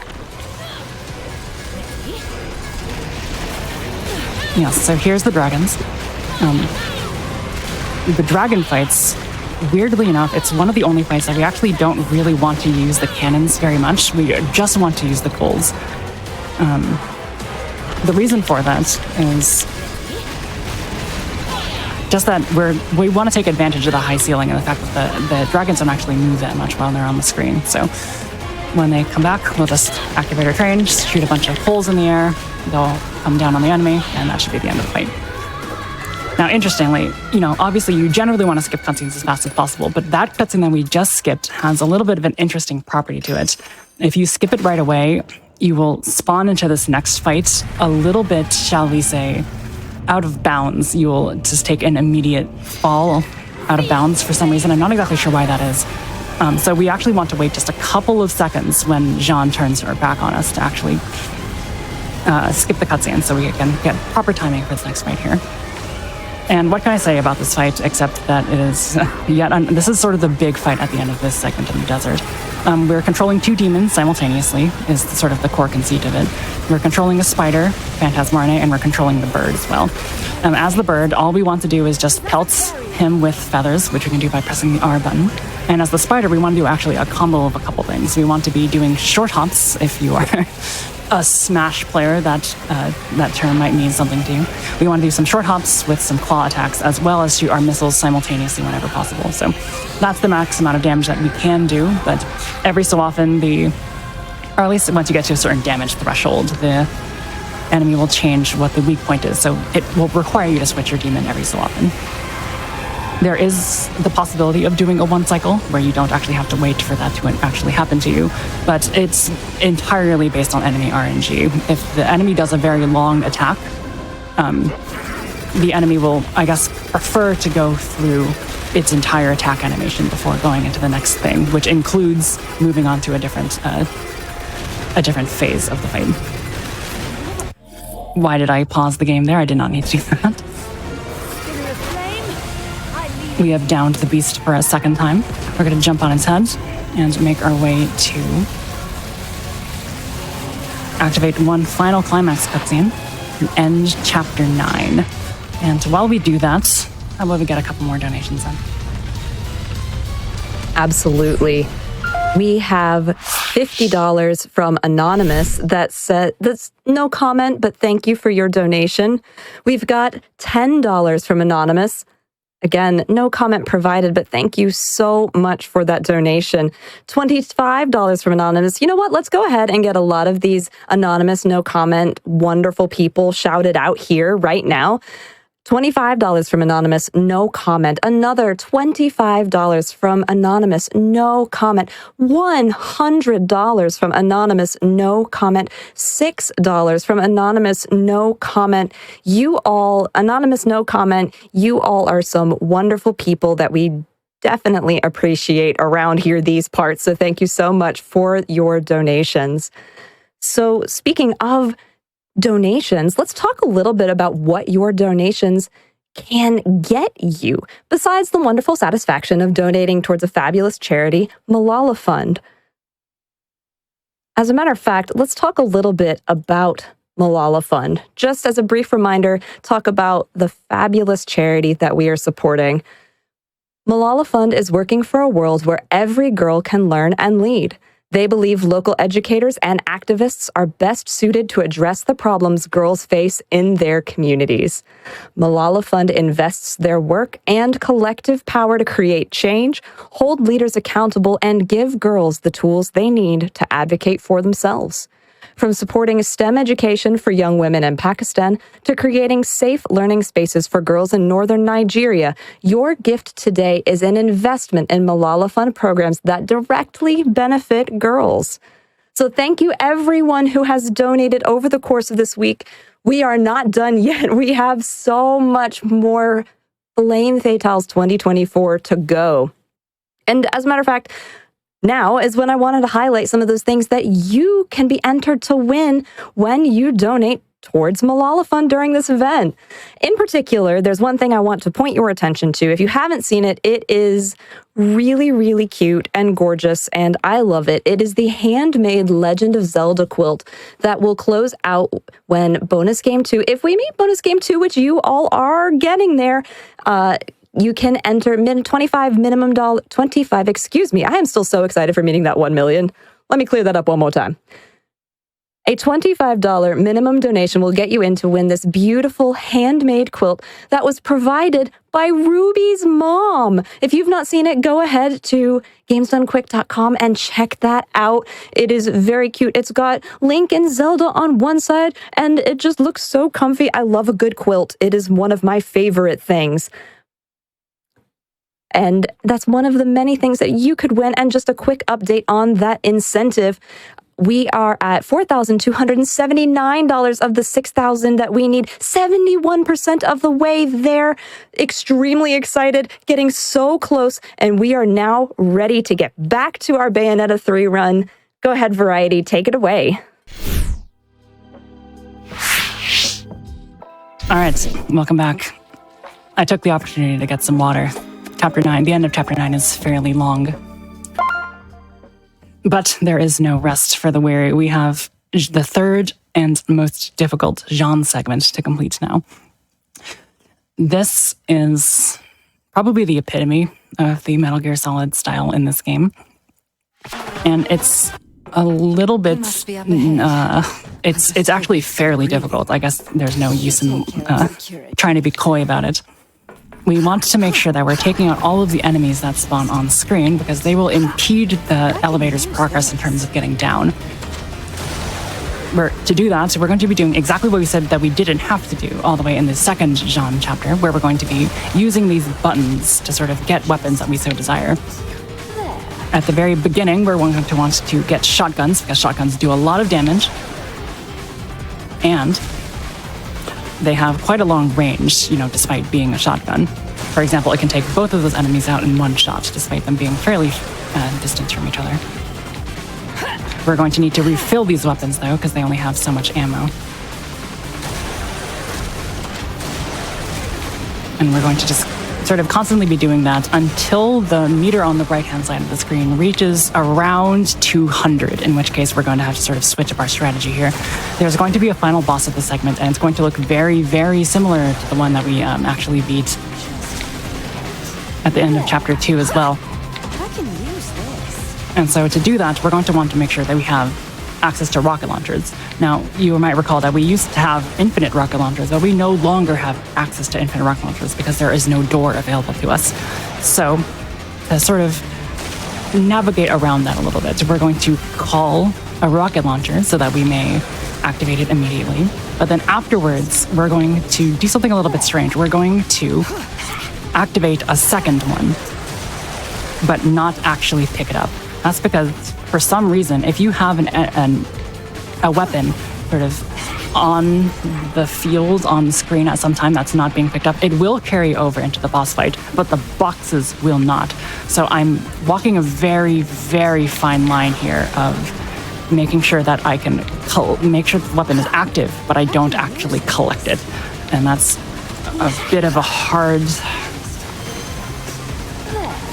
balance to strike. So here's my chance. I'm going to hit it and then back out. Good. And now I just have to sort of dodge all of these attacks for the foreseeable future so that we can actually get to the boss fight and have access to 2 fully loaded instances of our Colonel Slade rocket launchers. I think I'm doing pretty good here. Make sure we don't take damage on the way down. We're just about there, almost at 300. 300 is when the actual segment starts. Here we go, very good. To constantly do damage to this boss here, we're going to be wanting to jump so that we actually hit it on top of the screen. He's very prone to dodging attacks if you don't do this, so thankfully we have a way to sort of consistently do damage because otherwise it's a little bit tough. We unfortunately did not get Colonel Slade the second time. We got the bow. The bow is fine. It does do damage, but it doesn't do as much damage. We should be good, though. Okay, very good. The reason we want to take him out fast is not just because we're speedrunners. The other reason that we want to do it is because the enemy has a particular attack where he goes down to the bottom of the screen. If he goes down to the bottom of the screen, something horrific happens, and the fight turns into an auto-scroller, which is perhaps the worst thing that you could possibly imagine in a fight like this.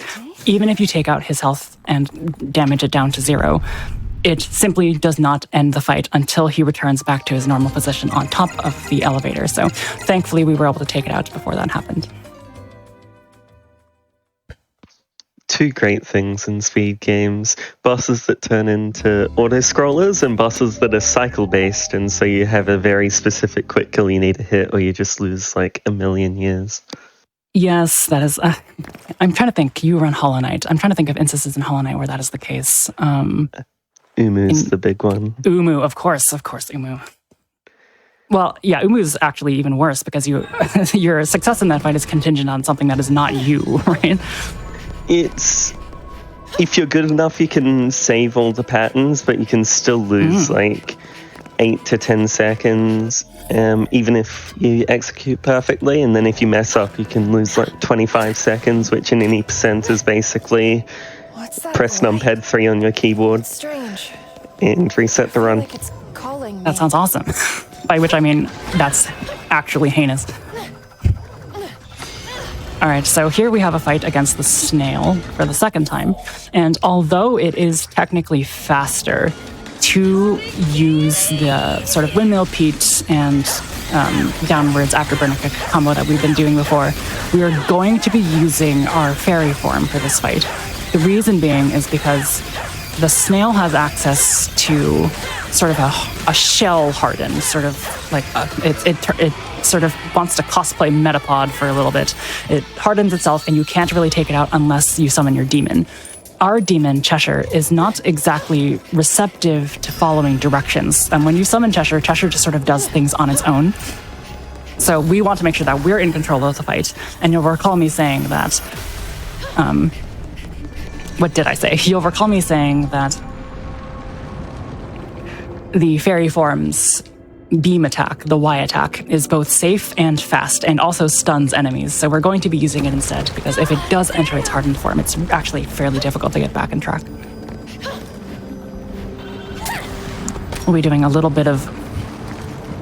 I mean, ideally, we do a little bit of movement. That was not in. Okay. Do a little bit of a jump off that crystal. Get over to this crystal. Jump up so we can avoid a little bit of running. Although, because I fell down, I probably just barely broke even in terms of time save there. And then to avoid a fight, we're just going to walk to the left of the fight trigger. Thankfully, there are many opportunities left for us to do this. make our way over this gap, and then we're going to follow this beam of light, orb of light, on the correct path to navigate the crumbling world, the Gugunu Gap.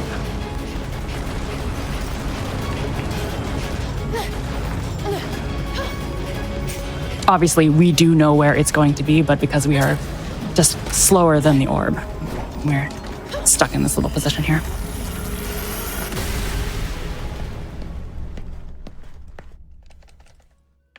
But we're not done. We do have one final fight against Strider.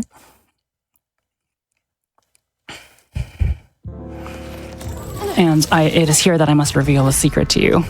I did a little bit of shenanigans before the run. Because it's a New Game Plus run, Here too. we want to make sure that everything is set up for the actual run before it actually gets started. And what I did is I made sure that all of my inputs were exactly in the menu where they needed to be. My cursor, I guess, is what I meant. I wanted my cursor to be in exactly the right places, because if they weren't, then I'd have to navigate the menus. Thankfully, this game has the ability to sort of remember where the cursor is, so I'm going to make use of that fact. Unfortunate. I made use of that fact and basically preempted where I was going to actually need them later in the run. One of those places was actually at the beginning of this chapter. Once you beat Strider in chapter, what would that chapter be? I believe that would be chapter 7. Once you beat Strider in chapter 7, you very annoyingly lose your grappling hook ability, which is by far the better ability, in favor of this thing called Crystal Feather, which gives you wings, which looks cool, but is really slow.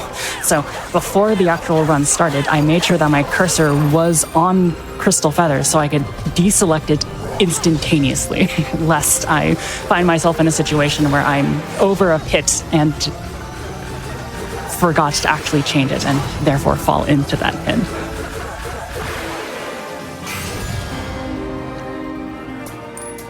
All right, and that is the end of chapter 10. Not the best fight in the world, but it'll do. The beginning of chapter 11 will actually have us do the same fight basically as the Virga fight that we did all the way back in, I believe that was chapter, I guess that would have been chapter 4. So if you've got a couple donations, now's a fantastic time. Thank you. Yeah, we have lots of donations coming in, like this $100 from Norky that just says, for education. Thank you so much for that $100, Norky. Genuinely appreciated. We also have $25 from Anonymous that says, here's a Jaidlyn for donut. Wait, somebody already made that joke. Here's some more Flame Fatales. You're doing great, Variety. Less than 3. We also have $10 from Tingle that says, Tingle, tingle, kululumba. These are the magic words that Tingle created himself. Wait, what do you mean Tingle is not an OT? And as a reminder, if you would like to see that Legend of Zelda Ocarina of Time run, we are closing in on that. That is our next run. And if you would like to see that met, please go ahead and get those donations in. We really actually don't have a lot of time left. Time is flying. We only need $1,686 to meet that incentive to see a fabulous run by Good Gortho and to get more Flame Fatales on the schedule. Thank you so much for those donations. I'm loving these Legend of Zelda ones. Keep them coming and keep in the love for Variety. Yes, thank you all very much. I needed that encouragement because I performed a large oopsie in that fight. I unfortunately did the thing that I was saying that I should not do and accidentally over-enraged my demon, my train demon. So before I enter this next fight, for which it is very important, I will actually have to simply wait for the demon to be alive again. Okay, there we go. So this is a tower fight very similar to the one in Chapter 8, but we do it a little bit differently. We actually want to ram our train into the... we actually want to ram our train into the tower this time. In the previous one, we wanted to make sure that our train was slightly ajar to the tower, simply because it means that the coals will actually find their target easier. But because the coals in this particular case go straight up, and the hitbox of the tower is fairly high up and fairly large on the top, it means that we actually want the the coals to go straight up because they'll hit the big head of the enemy as it's going up, so we don't have to wait for it to come down. We have a little bit of an interesting skip here. We're going to aim for this little piece of architecture over here, keep doing our Basilard combos, and skip having to actually run all the way through this segment. Very good. In terms of the story, if anyone's following, we are currently chasing after our mother, Rosa, who is apparently alive in this version of reality. I'm not exactly sure why that is.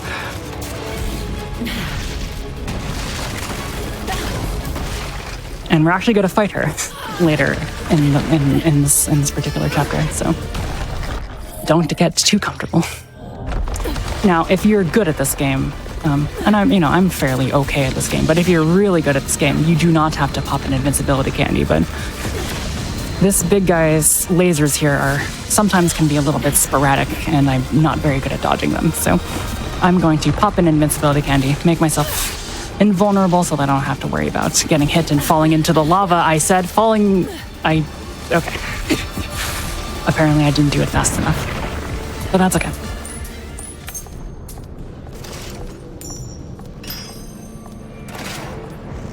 Coming up, we have another fight against another big man. I guess it is the same big man. And interestingly, he starts with a move that sort of desummons all of our demons. So we are going to wait for him to do that, and then we're going to do our standard demon train combo. Once he gets stunned, we'll go out and do it once more. Should be enough to take out the flames.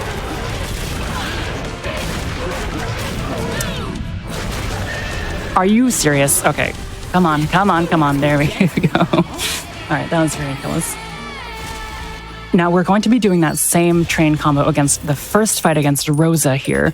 It's very dangerous though. If you don't directly aim the train into Rosa, it's very bad because Rosa will enter like a second and a third phase, both of which we absolutely do not want to see. So hopefully I can be a good train conductor, guide the train directly into Rosa, get some of that damage off, get those cannons off. Okay, I didn't quite get it, unfortunately. So we're going to be entering phase 2, but hopefully we don't enter phase 3.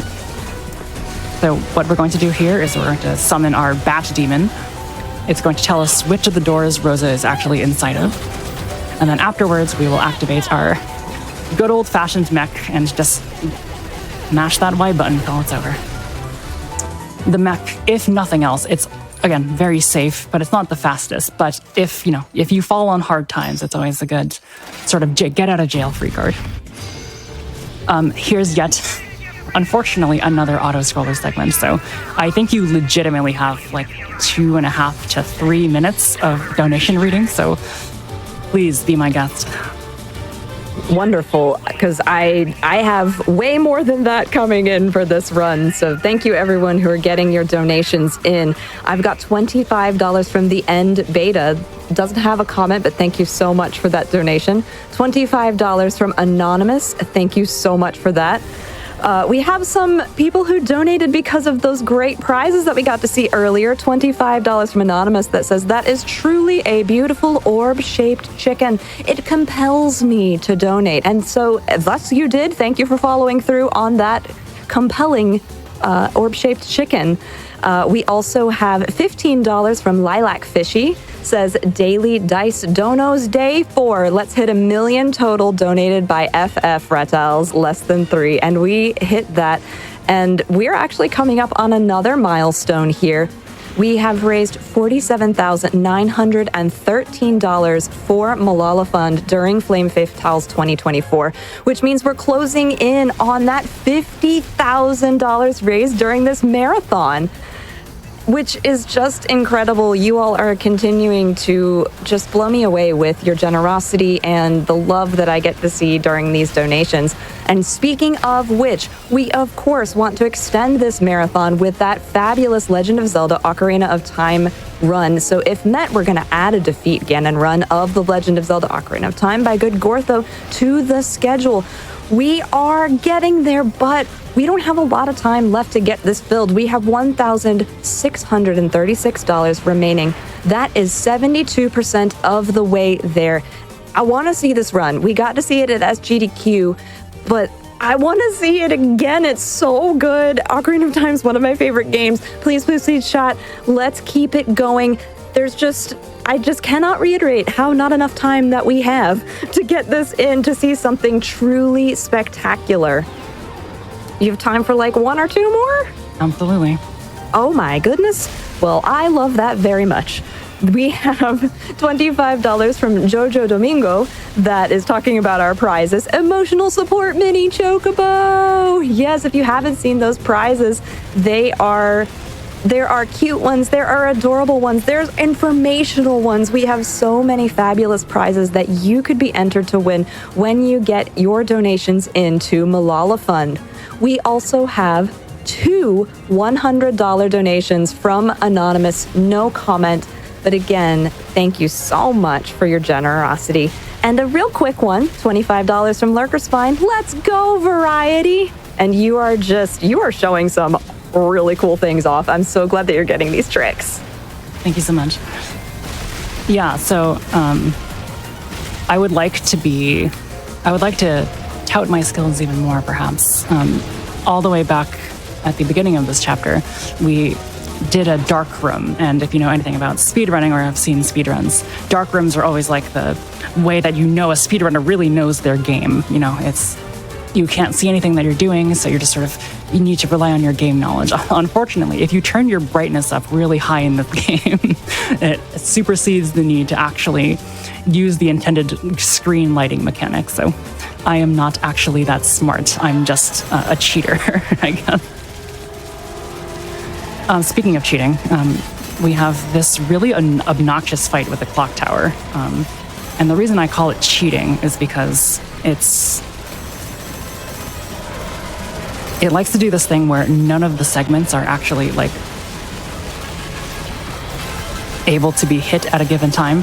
Obviously, we want to mash Y so we do a lot of laser damage, but every so often, the top of the tower will open, and we actually want to use our X attack for that. That will send a sort of a bat child, I suppose, for lack of a better term, into the top segment and do a ton of damage, as you can see currently in the bottom right-hand side of the screen. Unfortunately, these mechs that are sort of flying around can get in my way, which means that I'm doing less damage because the bat is focused on taking out the mechs when it should be focused on taking out the actual main threat of the fight. But that wasn't too bad. One more Climax cutscene to finish off, and we are on our way to Chapter 12. And as I alluded to before, Chapter 12 has perhaps the most interesting of the auto-scroller segments, so hopefully you stayed awake long enough for that. How could you not stay awake? It's so good. How are we doing on the incentive? We are definitely making some movement, and with this $5 from Anonymous that says, Variety is such an amazing train conductor. Can I get a ticket on that train? Yeah, you've been throwing those trains out there. And it also says, let's get that Zelda incentive met. And another $5 from What Joe said, let's get a $5 donation train for OOT because it's the 5th game in the Legend of Zelda series. Yeah, let's go with that. Chat, if you want to get your ticket on that $5 donation train, we've got trains in this game that Variety has been literally throwing at bosses, making huge impacts, skipping entire phases of bosses. These trains are flying at high speeds. Let's get that Legend of Zelda game added to our schedule. Here's yet another instance of fight triggers not extending all the way to the side of the arena. Just staying on the right-hand side of this little segment. Well, let us skip that.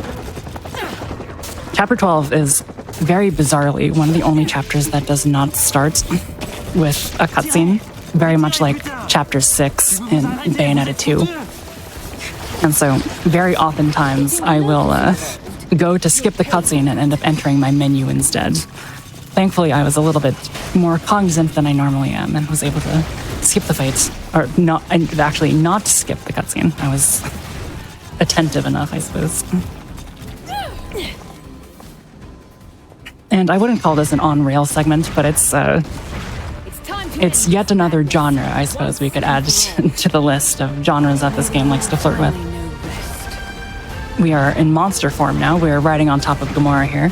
And all we're going to be doing is doing a bunch of tail swipes, taking out all of these corrupted soldiers, trying to charge enough energy so that we can do one massive laser beam. So maybe it's a bit too much to ask for laser beam emotes in chat, but if you've got something that communicates a sense of raw and unadulterated power, this is your time to spam it.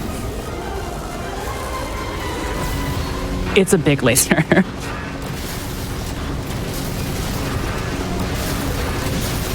That laser has just gotten us over $48,000 raised during Flame Fatales. Thank you all so much. I'm saying it's the laser. And also chat. You're amazing. It's a good laser.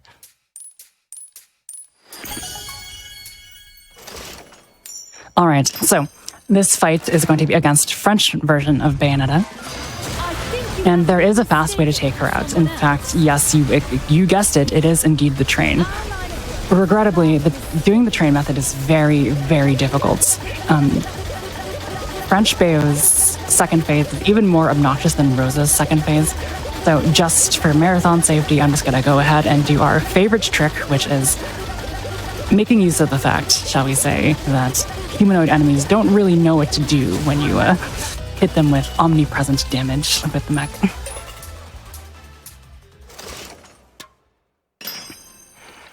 And now here is the big auto-scroller segment of the chapter. It starts a little bit interesting. Why is my frog melting? Bigger question, why is this woman coming out of this frog's remains? Why is she talking about singing? And yeah, so to add yet another genre to this game's massive list that it has accrued, we're going to be playing a rhythm game right in the middle of my Bayonetta 3. We'll be granted 3 shields, and those 3 shields corresponds to, rhythms that you might need to do. I have very many problems with this particular auto-scroller segment. The biggest one, in my opinion, is that it's not rhythmic. I feel like the rhythms go way faster than what the game actually wants you to do. They're not actually rhythmically accurate, and that hurts me as a working musician, I suppose. Secondarily, I am upset for you, and also for me.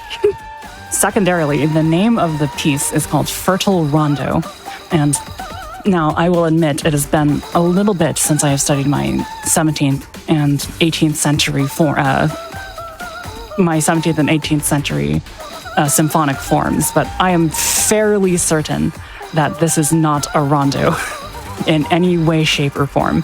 If you are a music analyst out there and want to prove me wrong, please do so, because otherwise I just have more ammunition to levy at this game unnecessarily. Oh, you thought that was cool? Wait till the glow sticks come out of the ground. This just gets better and better. My Do you have chat time loves... for a relevant donation here? Yeah, please. $5 from Ya Done Goofed, getting $5 on that donation train we have going. It's time for the greatest segment in this entire game, Frog Opera. You're killing it, Variety. Keep it up with the great work. And you really are doing phenomenally, but I cannot imagine all of the not rondo that this is. Yeah, it's just long. I mean, let's be fair to the game. You can die during this segment. If you do die during this segment, that is to say you don't block enough enemies coming towards you, you do have to start this entire thing over from the beginning. So obviously we don't want that to happen. And since we're playing on expert mode, we don't want to be completely, flippant, I suppose, with how we actually perform this segment. However, you can just sort of sit back and relax for a lot of it.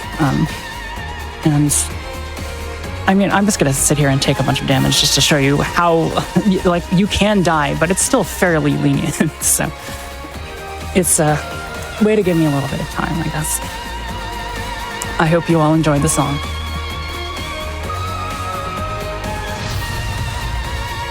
Do you have time for a quick donation? Please. Wonderful.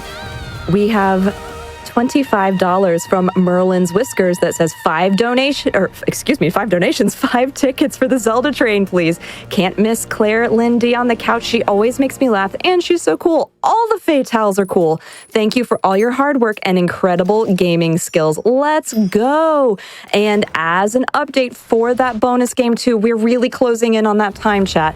We have $1,261 left. That's it. I know we can make it. So thank you so much. Keep those donations coming in. The hype train is leaving the station. Donation train is ready to go. And we are going to keep it going here with Variety. I have the utmost faith that we can reach it by the end of this run. We've got, I mean, if I say that there are 3 chapters left in the game, that doesn't sound like a whole ton, but in actuality, they're fairly long chapters. So, please, any donation helps. Okay, so this is our final segment of Jean, and it is by far the most different, shall we say, of the Jean segment, which were already very different themselves.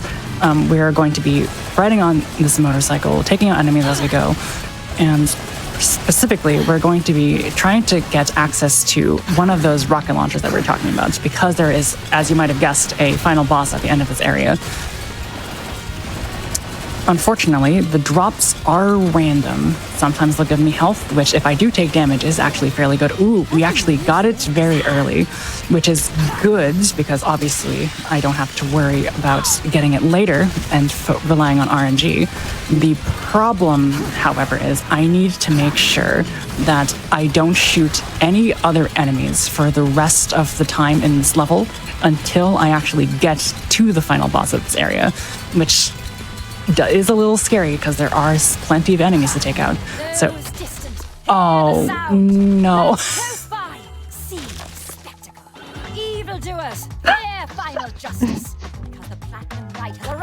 Well, okay. Here's Cutie J, I suppose. Yeah, Cutie J is very powerful. There's a lot of stuff happening on screen. It's funny. I'll grant it that. It's a funny little addition to the game. Unfortunately, it is definitely a time waste. I think all it does is just waste 30 seconds of your time because the auto-scroller does not actually continue on until the QDJ segment is done. So that was definitely my mistake, but at least we got to have some fun, I suppose. Yeah, these hero wedding spinning enemies here are definitely the most dangerous because their hitbox is very large for some reason. I'm not exactly sure why that is. But yes, as I was saying, I am constantly dropping grenades behind me because I would like to make sure that enemies do not actually get to make their way up the... Are you serious? I took damage from an off-screen enemy. That was very cool. Okay, well, I actually do want that health. Okay, we are now safe. I was at 1 health. Thankfully, that red enemy, the enemy on the red bike, was able to drop us a little bit of a health read, so we got to refill our health. So we are no longer in danger. And thankfully, QDJ does not override our collection of Colonel Slade, so we did get to input 5 rocket launcher shots into Virga here. Our RNG has been pretty good. The explosions behind happened fairly quickly. Unfortunately, we didn't do quite enough damage, so we're going to be constantly dropping these grenades behind us. Hopefully, we can get to the end of the health before he jumps up. I think we did. Yes, good. Awesome. So that means we are done with the Jean segments. Thankfully.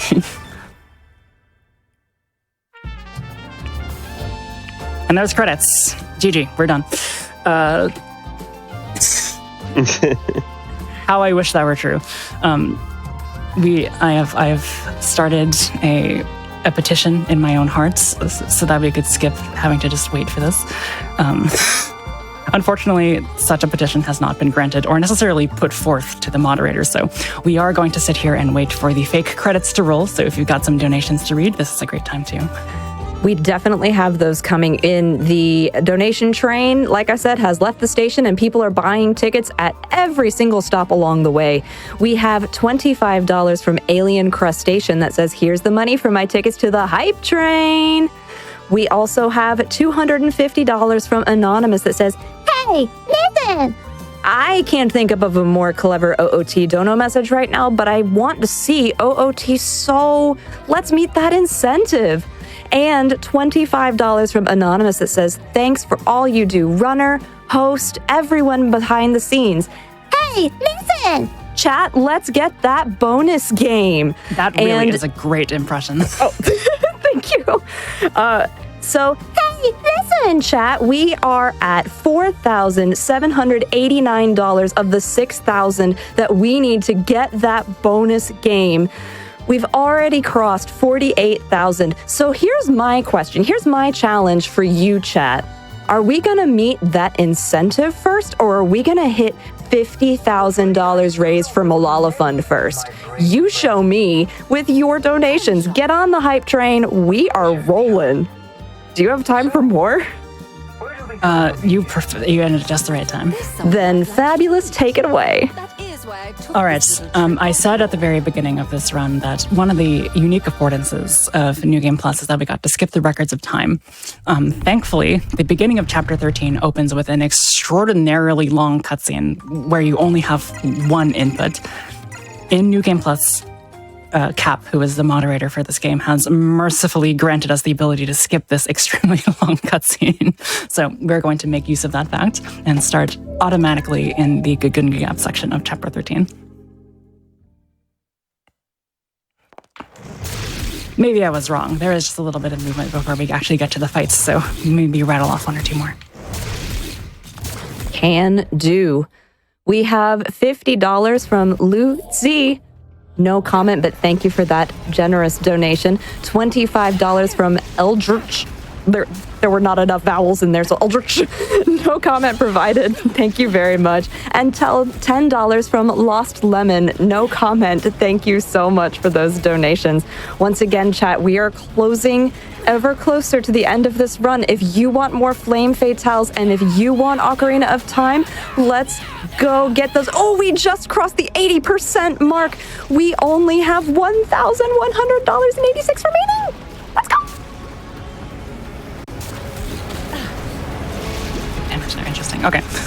So as we make our way to the first of 4 fights in this chapter, we're going to want to make sure that we sort of set up our train a little bit for when we actually have to fight Strider later in the chapter. But this first fight is against this very strange enemy. I'm not exactly sure what they were going for here.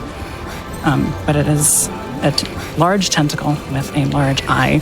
So we're going to start by summoning a bunch of basically butterflies that will allow us to do contact damage to this enemy. Very useful. And once they're all expended, we're going to be using this up-down-shoot combo here. Ooh, we want to dodge that first, though. Ooh, he's not giving me a great pattern today, unfortunately. That's okay.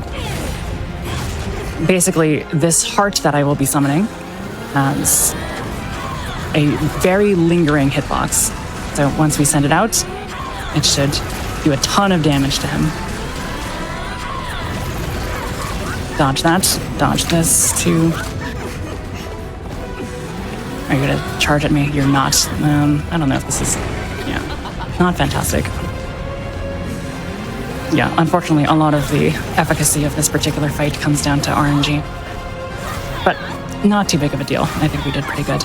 We will have to dodge one more attack because we weren't able to take it out just before the attack animation started, but that's not too big of a deal.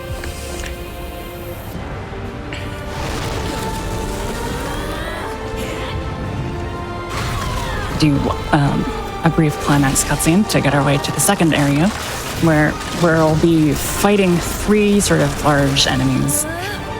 We're going to start by doing exactly the same thing. We're going to summon just a bunch of butterflies so we have a lot of contact damage on with enemies. And then really we're just hoping that things go well. These enemies have very intriguing attack patterns. I am, for some reason, extraordinarily awful at dodging them properly. I think the hitbox just happens way earlier in the attack than I think than it looks. I'm not really sure what's happening, but after we do enough damage with the punches with the butterflies, we're just going to do a flurries of punches, because that is going to be our best way of dealing damage. There is, if you're fairly good at this game, a way to do a little bit more consistent damage, which is this spin kick that I'll just show off for you a little bit here. This spin kick definitely does a lot of damage to multiple enemies at the same time. The problem with it, though, is that it has a bit of a weird targeting function, so we're going to prefer to use just flurries of punches if at all possible. Take out the health of this last enemy, and then we'll send it back to the warship. I think this chapter is called Living Warship, so I guess it's only apt to call it a warship. And then we have 2 fights with Strider. We're going to hope to do a ton of damage to Strider with our train that we charged in Cocoon Gap before the fight against the warship. And if it doesn't work, then you know what that means. We get to sort of fall back on our one consistent out, which is our mech. I don't think that works. Unfortunately, it does not. Oh, that's not too bad. Maybe we could try it again. There's some coals, there's some cannons. Okay, that's not going to work as well as I wanted to, unfortunately. So we will take the opportunity to sort of hop into our mech and mash Y to our heart's content. The reason that we want these fights to go really quickly is because Strider, I don't think I've mentioned this before, actually has a really obnoxious attack. What it does is it sort of... He enters... we beat it just before he did it.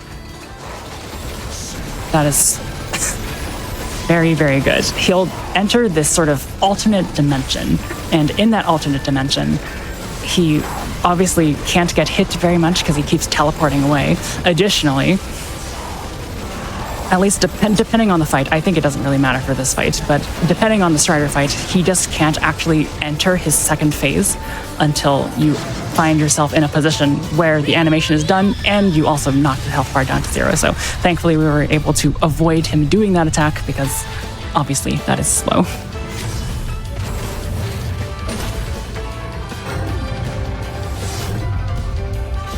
So, as I said, the mech strat is not fast. I mean, it's fast relative to some other thing, but it's not particularly fast. But it is very consistent, and if you miss the fast thing, what better thing to rely on than consistency? All right, so that is the end of Chapter 13. If we want to meet that incentive or meet those milestones, we have one more chapter for you to do so. Do you have time for a quick couple of donations for those? Please.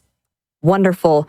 We have $25 getting the $5 hype train tickets from Yahaha that says Ocarina of Time, let's go. We also have $25 from What Joe Says that says a $25 donation train would be cool. No, just me. Okay then, sad face.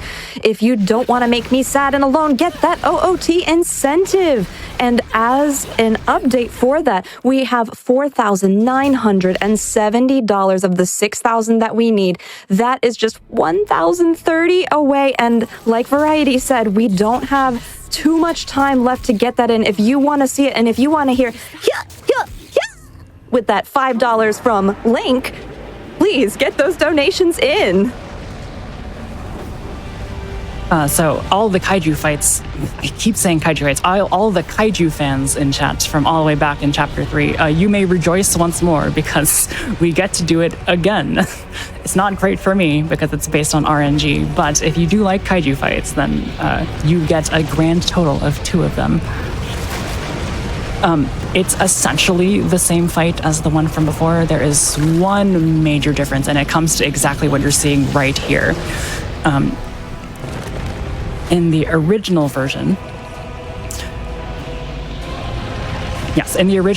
if the enemy is going to be using a laser, unfortunately, the laser comes out faster than your laser. So if you both start a laser at the same time, you will lose that exchange. But thankfully, in the second version, they made it easier for some reason, and this laser is slower upon activation than yours. So I found myself in that situation 2 times in that fight. So luckily we got to make use of that mechanic. And we got a couple big lasers here, so keep reading those donations. I can definitely do that. As another update. Oh, we just dropped another. Okay, I was going to give you one number. I get to give you an even smaller number. Even smaller number. Oh my gosh, we are really getting on this train, y'all. Thank you so much. Less than 970 to go to get more Flame Fatales with that Ocarina of Time on the schedule. $30 from a random bunny that says more Flame Fatales. More Flame Fatales. Random bunny? Yes, more Flame Fatales. We have $25 from Anonymous getting 5 of those $5 Hype Train tickets. No comment, but thank you so much. Another $5 from Kiwi that says all aboard the $5 Hype Train. We have $25 from Leo. No comment provided, but thank you for that donation. $5 from Melody getting that 1 ticket onto the Hype Train. Thank you so much for that. $50 from Dr. Miss Ask E. That was a big one. Ooh. Let's go. $5 from Regana. Thank you so much for that. $10 from Rydia Caller. You all are making this happen. Let's keep going. We only have 965 left and not much time. Let's go. I believe. I definitely believe. I believe too. All right, we have completed the Kaiju section of the 14th chapter. And now you're going to see a lot of trains, so get those hype trains in. So yes, our first phase is going to be spent using the train to stun Singularity here, and then we're going to be doing the same thing again to actually take out the rest of the health bar. Couple it with some concussion steps, and this fight should be done fairly quickly. Very nice. After this, we're going to be fighting the dragons again, but because the dragons are both on the same platform as us this time, we are actually able to use the cannons, which we were advised not to do all the way back in Chapter 9 when we fought them on the Room of Weights. So there will be 6 ticks of health that you can see on the bottom right-hand side of the screen, and they will all be gone in mere seconds. This is a very fast segment. Yeah, we're all the way down to 1 already. Yeah, it's just insane how much damage it does. And now Singularity is back. So we will go ahead and activate our train again, try to get some damage onto him. Hopefully we can break him. We didn't quite get there, so we're going to try it again. This should work. Now, unfortunately, the cannons do this very obnoxious thing sometimes where they don't actually target the enemy that I would like them to target.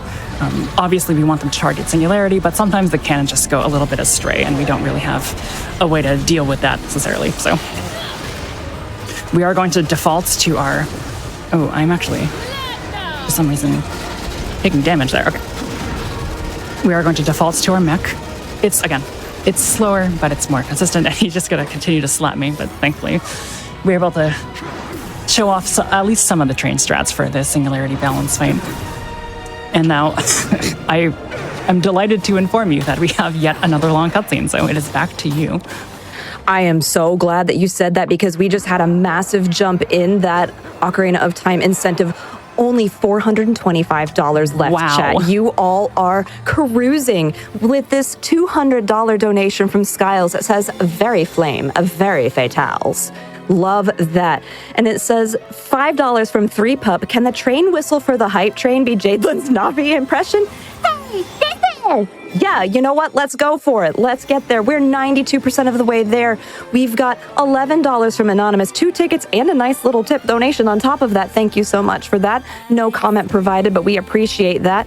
We've, oh my goodness, a huge $500 donation from Sick Panda. Gotta have that OOT. Getting myself and 99 friends tickets for that hype train. Thank you so much, chat. We are closing in. We are also really closing in on that 50K. What are we getting first? Are we getting, oh my goodness, are we getting 50K or are we getting the Ocarina of Time? $10 from Ragnarokette that says donating to play an Ocarina song. I'm starting with the left C button. Ragnarokette, I love it so much. You all are crushing it. $365 left. We've got 2 segments of this game to go. 3, I guess, if you include the credits. So that $100 per segment should be doable, I believe in chat. Yeah, like with this $25 from Underclock Ostrich that says the skill on display by Variety is mind-blowing. Thanks for making it easy to follow along with everything that's going on. Yeah, Variety, you're crushing it. Chat, you are crushing it. We've got less than $500 to go to meet $50,000. We've got $315 to go to meet that incentive. You all, come on, let's go. Choo-choo. I'm sorry, not choo-choo. Hey, listen! It's still so good. All right, we have completed the moon segment. I don't exactly remember why we're on the moon, but who cares? We are now in this very strange hexagonal arena, and the first thing we're going to do is actually change a couple things up. We're going to activate our candies as normal, but we're actually going to change away from our spider, so we're no longer going to be able to transform into the spider. We are going to transform into this weird double bat thing, but the only reason we're going to do it is because we're going to use our Demon Masquerade, which is basically our ultimate attack, you might call it. You only can use it when you have a meter that's sort of built up. But because we're playing with the Climax Race, that meter is always up. It's also the reason that we're allowed to use, what's her name? Viola's fairy form so easily. So we are going to use that, and it's just the most consistent way to deal damage to Singularity. For whatever reason, he likes to dodge around, he likes to make copies of himself, so thankfully that big laser is just enough to take away all of his health, in addition to, I guess just being really flashy. So this, I would like to say that this fight against this big guy here is at all interesting, but I'm really just mashing the X button. I gave myself a little bit of an invincibility candy, because his laser attack will stun me, but nothing too much after that. Now, this is one of the only times where it's actually scripted in the run to use the mech. Because Singularity will just sort of stand here for a very long time while he shoots his hexagons at me. It is a really, really long time for us to be able to stand up and shoot him with the mech. Obviously, the train would be faster, but because of those hexagons are so... What's the word? Those hexagons are very volatile, and what happens if... I mean, you all know this. What happens if enough hexagons hit my train? The train will die, and we actually do want to have the train available for the final segment of this run back in... what city is this? New York City? Some ruined city. Quick update, we have less than $100 to that Legend of Zelda Ocarina of Time incentive. Keep going. Like with this $5 from Lon Lon Ranch. Thank you, Lon Lon Ranch, for your generous donation, because that is fantastic. All right, so this fight is a little bit strange. You'll notice that we're playing as Bayonetta 1 Bayo. That's not just a result of the costume, however. That is because Bayo 3 Bayo is currently being healed. She's been knocked down a little bit, so we're going to be using Bayo 1's Bayo and using her moveset to sort of take out this sort of phase of Singularity. You'll notice that we're using one move over and over again. It is, I think it's called Heel Stomp, but we just call it Run While You Can, because that's everything that she says over and over again. Every so often, we're going to want to summon Madama Butterfly. Hopefully not so she does that, but it doesn't matter. I think the phase is over anyway. Oh yeah, she died, but that's okay. We got to the end of the phase anyway. Only $70 to go! In fact, I'm just going to do a bunch of concussion steps. I think you should take charge for the hype train portion of the run. Thank you so much. The hype train is really, really going. With this $100 from Anonymous, awesome commentating a variety pack. Love me some Bayonetta 3. Let's go Zelda bonus run. Only $20 left. Thanks to this $50 from Clarinet Hero. I like trains. I like Zelda. Thank you so much for that donation. We have got $25 from Raichon. I gotta jump on that train. We are so close. Thank you. We are so close. $20 left, 99%. Come on, chat. Let's keep going. $50 from Pieman34. Great runs all week. Let's go, Fatals. $25 from Drift and Soul. Let's get that OOT run. Please, let's get it. Oh, chat, I am looking at this number. I believe in you. We are also less than $300 $100 away from 50,000. Make sure when you're getting those donations in, go down, scroll, get this incentive. Just 20 left, I believe. All right, that's the final boss, everyone. Get those final donations in. We got one more climax cutscene. Or it's credits time. Come on, chat, let's go. I know you can do it. You know, I think we can need both of those things by the end of that time, yeah? I'm pretty sure we can. I believe in chat. I believe in Fatales. I believe in donating to charity. I believe in big lasers. I mean, what I yes, also believe big lasers are pretty great. Good. Did you feel rushed, chat? Because I punked you. There's actually one more segment before the credits, so get those donations in. We have one more segment. We have one more segment with Viola. But again, we're just going to be using that fairy form and that windmill Pete downwards afterburner kick combo. So back to you. Wonderful, because donations are rolling in. I'm keeping an eye out. Come on, let's get those donations in. We have $50 from D. Shuff that says it was a long day of work and I'm finally sitting down for some Flame Fatales. Let's get this bonus game so I can watch more and support an amazing cause as well. Less than 3. Yeah, thank you so much for that. We are still close. Who's gonna get it, chat? Who's gonna bring us there? Nice, awesome. We got more Flame Fatale. Thank you so much, chat. That's really, really awesome. Oh, it's so great. Thank you so much. You can hear I'm smiling, grinning from ear to ear. Oh, it's wonderful. Thank you so much. And we only have $101 till we hit 50,000 raised from Malala I know Fund. we can do both. Oh, you are wonderful, everybody. And the reason that I say that we can do both is because, unlike other games that you might have played, the credits are a playable sequence in this game. We have to do it in the run because we still have control of the character. So again, a reminder to tech that we do not end time as the credits roll. I will let you know when that ends. But yeah, I know we can get that final $100. It's already flying by. Chat, everyone, you all are amazing. Let's keep it going. We've got more Fatales today.